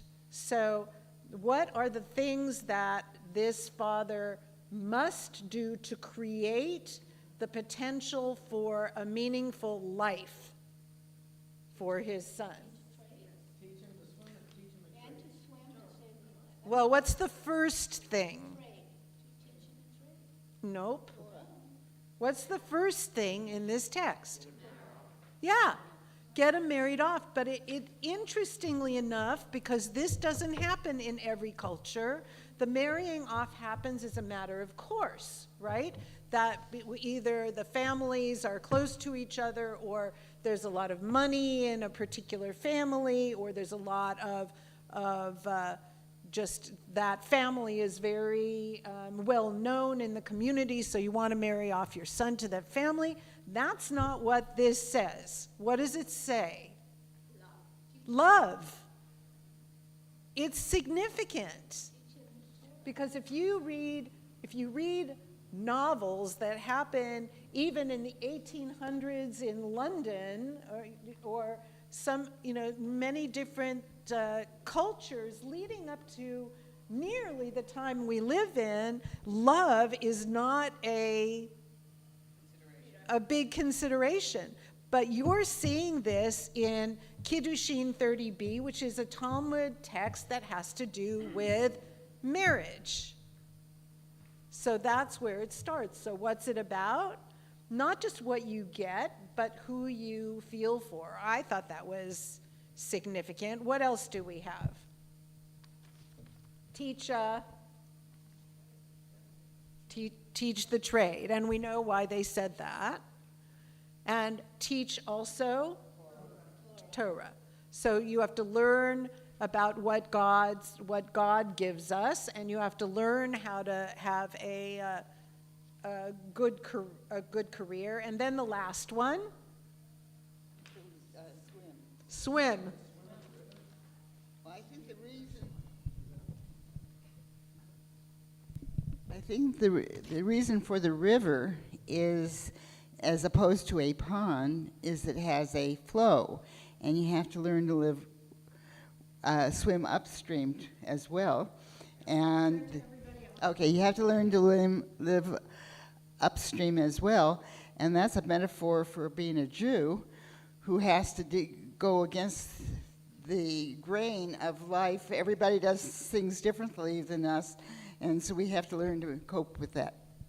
You just created a midrash. Oh, okay. We have to learn how to swim upstream because our lives are swimming upstream as a people. Yeah. Okay, so swim, you've got emotion, you've got learning, you've got day-to-day capability, and you have survival, right? All four of those are in these paragraphs. So this is a major thing with regard to the lesson that we learn in our tradition, once again in the 3rd or 4th century of the Common Era, about the way that families looked at how you bring somebody to adulthood. So what is it? Torah, marriage, swimming? love and marriage, Trade, Torah, and swimming. What?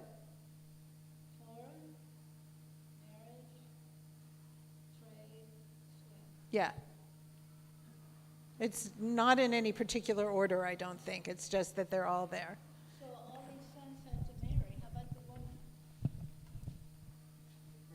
What is the responsibility to a daughter? You marry her off too? Yeah. And you teach her to swim? So there was a lot of drowning back in that time because they didn't have roads. They had little, there were a lot of waterways and they didn't have roads. They had like little things that you could step over, and a lot of people lost their lives. So there's a bunch that's written about that because it was generally the man who would be doing things in trade or somewhere else, and he would have to, like, literally, not figuratively, cross a lot of rivers, or be on the sea in some cases, which we also have. So that seemed to be something more important. Yes, women were taught things as well, and were set up to be married as well. Same. I don't think they did not have to learn how to swim. I don't think. Okay. Here's a good one. Could somebody come up and read this one from Chulin 94a? Da-da-da-da-da. Nobody. Okay, then it's me. You sure? Okay.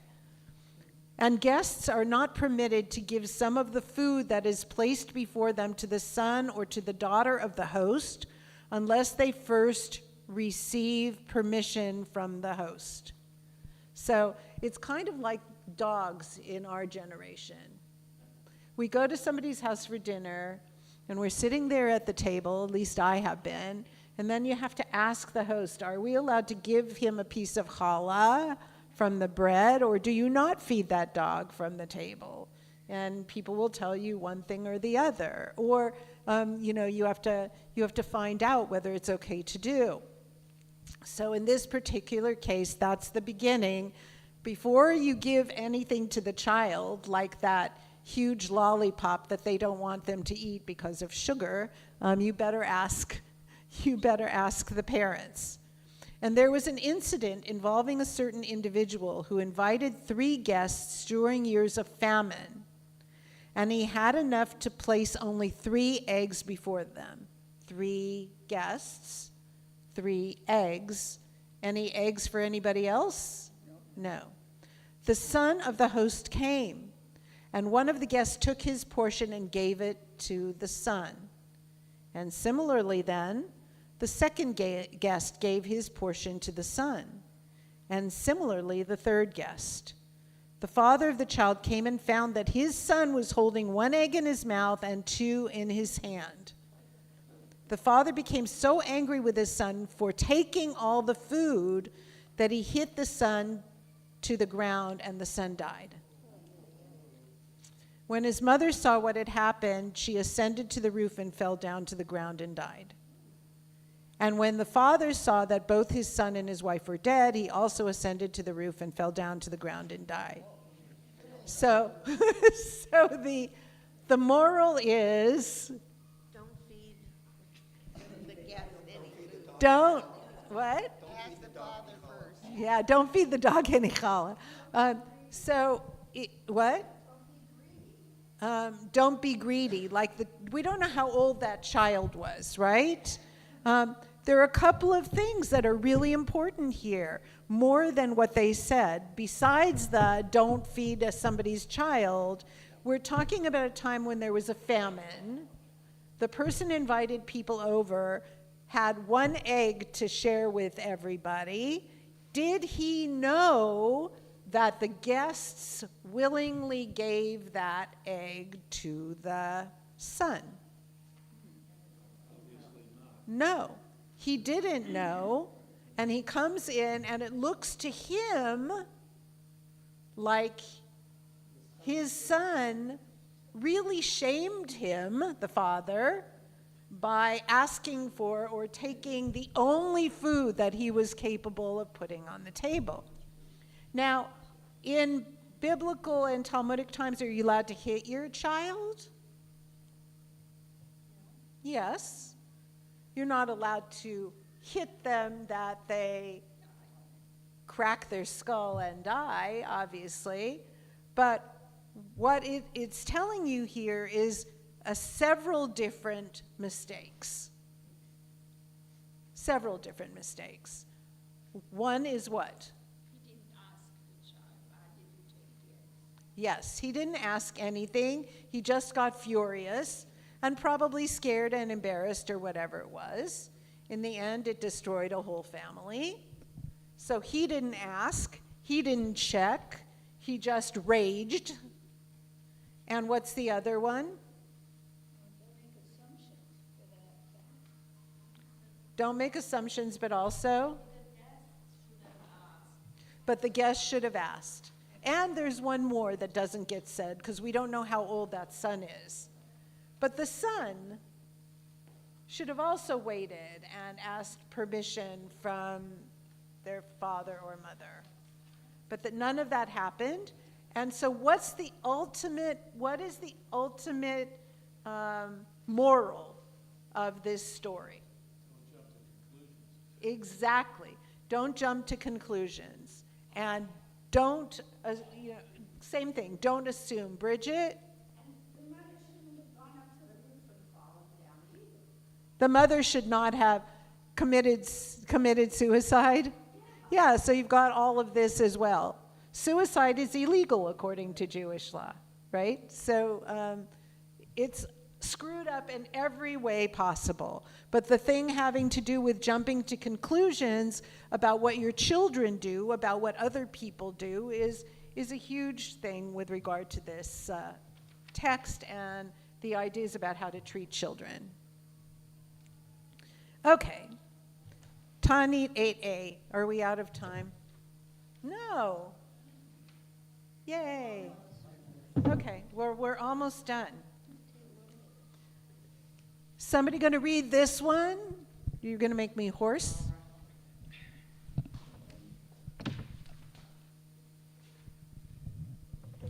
Kiddushin 30a. No? Oh, I'm sorry. I'm sorry. It's a fast, but it doesn't have anything to do with this. Rava said, if you see a student whose studies are as difficult for him as iron, this is due to his teacher, who does not show him a friendly countenance, but is overly strict with him. This practice inhibits the student's learning. There's a lot that's written about the way that educators should be with children in ancient Jewish texts, where they should hold the classes, where it makes it possible for children to hear, where it makes it possible for children to sit so that they can concentrate, how many people should be in a class of children, and how you deal with children who have an easier time learning and children who have a harder time learning. Text many, many, many, many different things. Why? Because education in our culture is prominent, right? And that means it can't just be for, the A-level students, whatever that is, It has to be for all students to become able to come away with something. So who gets blamed if the child is not learning properly? Yes.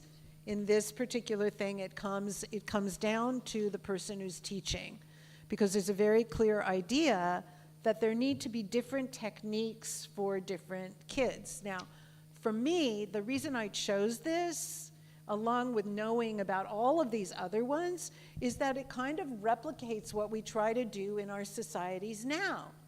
to have remedial things for kids, to have advanced things for kids, but to recognize that children learn differently. And I think it's beautiful that we have this in ancient tradition.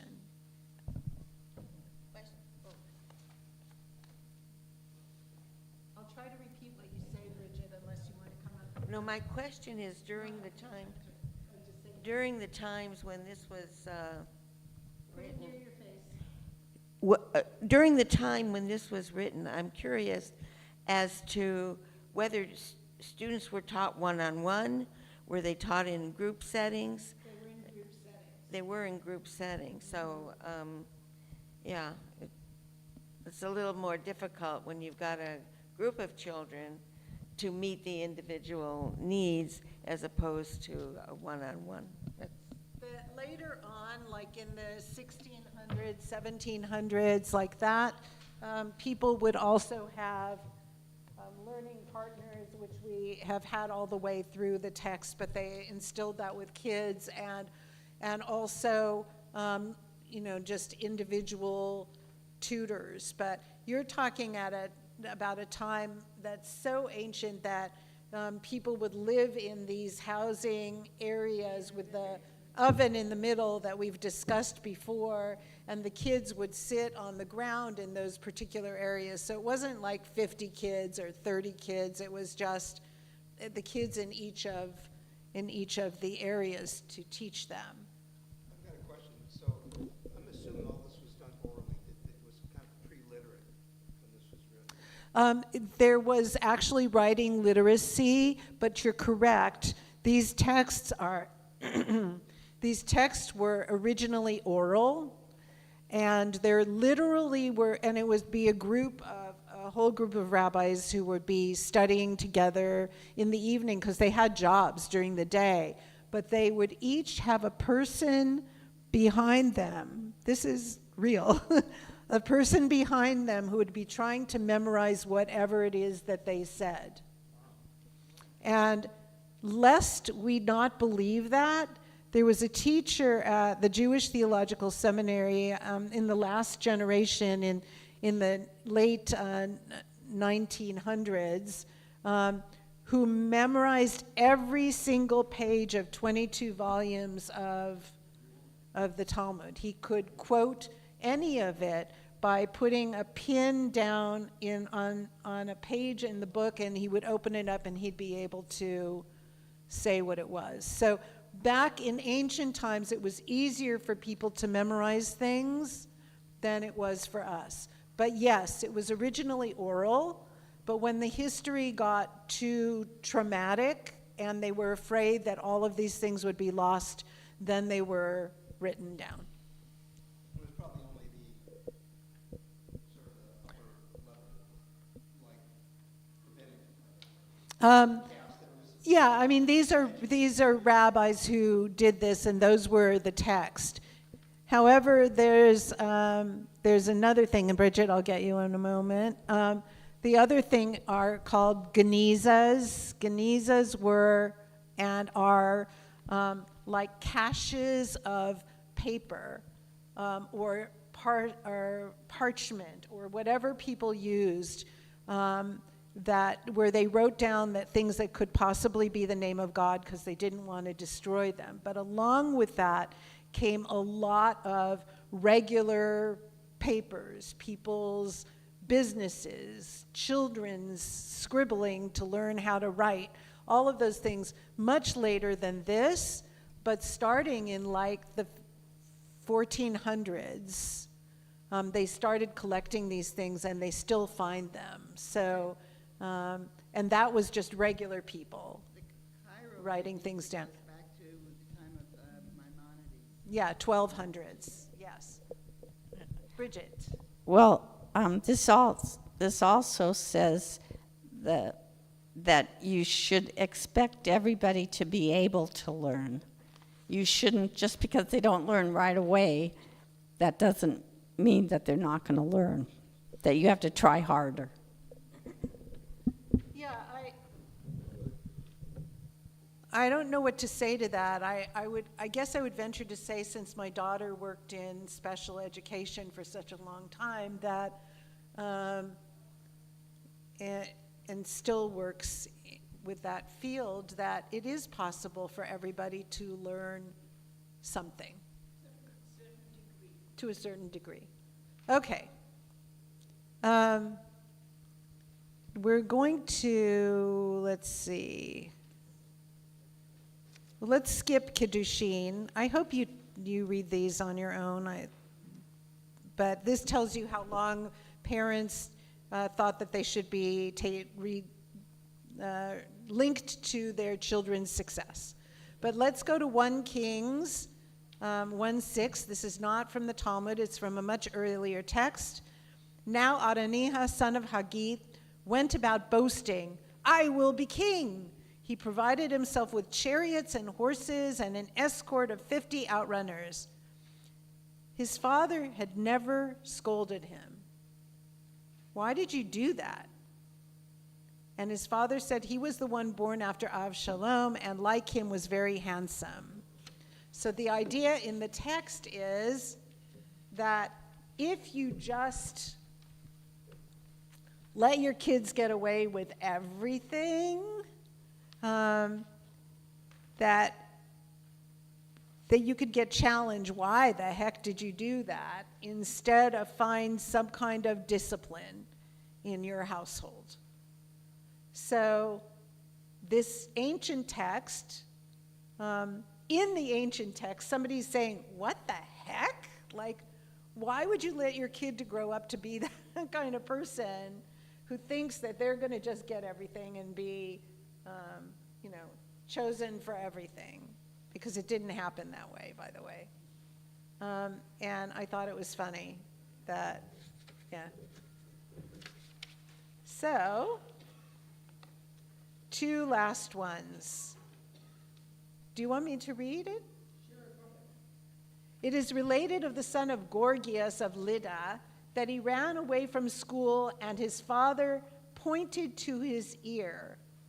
In fear of his father, he went and destroyed himself in a pit, because when his father warned him, it was that he was going to, it seems to be a really terrible thing to hit,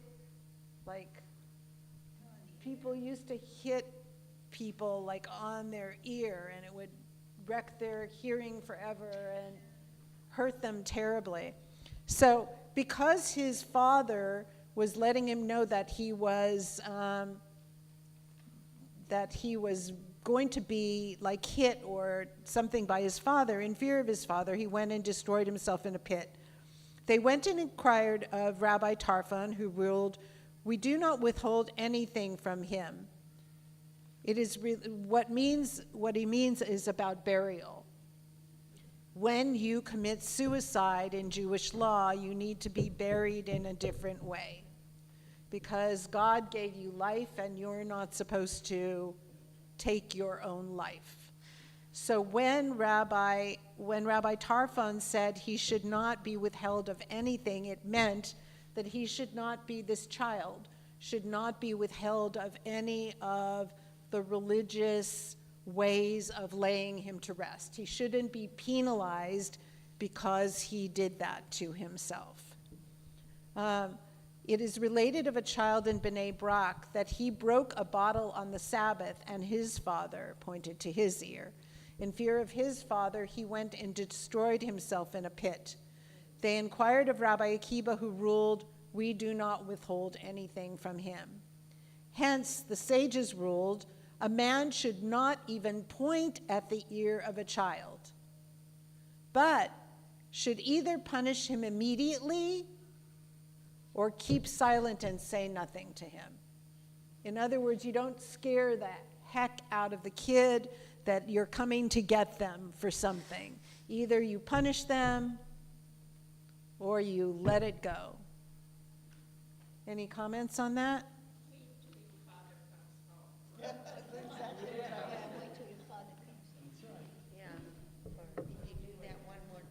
Wait till your father comes home. Right. So does anybody have a comment about this? Who are you not supposed to torment? You are not supposed to torment your child.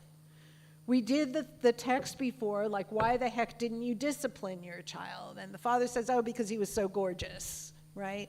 But, so you are supposed to discipline your child, but you're not supposed to terrify them, to wait and wait and wait and wait to see what might happen. That is a horrible thing to do. So either punish them, not even boxing their ear, that's what they call it. Either punish them in some way or that's it, let it go. All right, last one, and I think you've heard this before. This is analogous to a wise man who opened for his son a perfume shop in a marketplace frequented by prostitutes.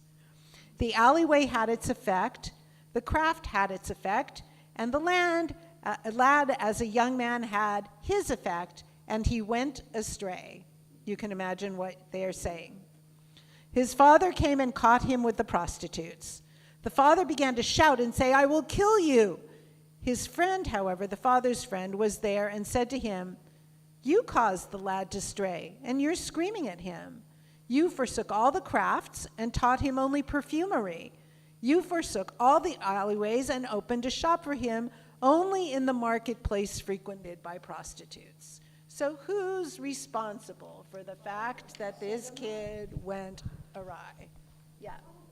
So these are all from either Midrash, which Shemot Rabbah is very, very, very, very early texts, Talmudic texts, or in one case, biblical, and it gives you an idea of discussing about girls and boys, children, how to take care of them, how to be good to them, how to punish them when needed, how to teach them. So it's not even a fraction of what we have, but that's it for today.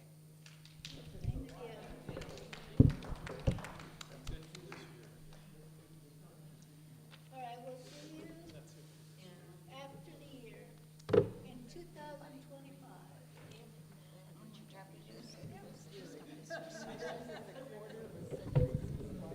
All right, happy Hanukkah and Happy New Year to all of you. We'll see you after the new year.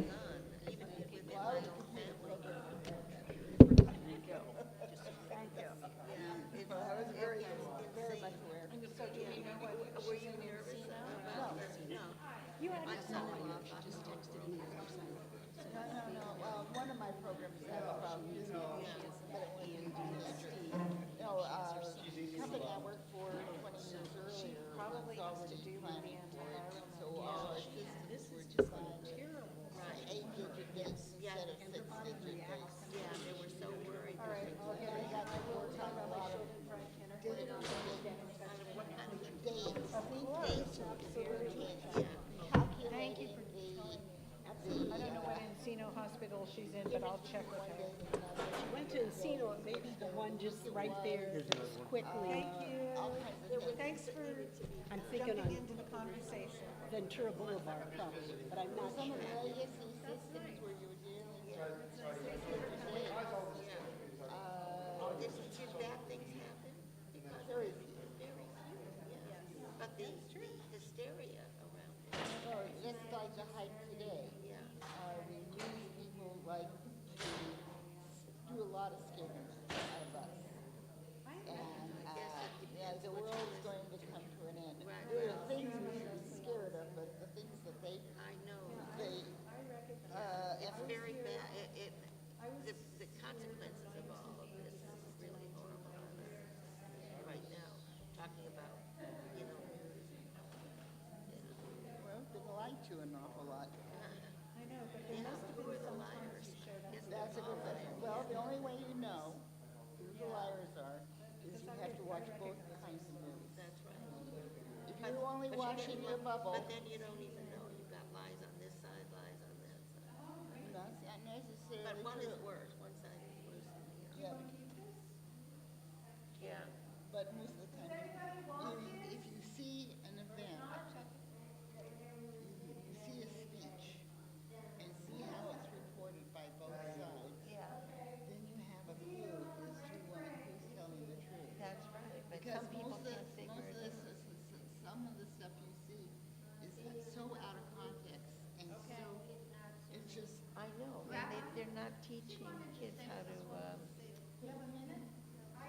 how to interpret stories and how to check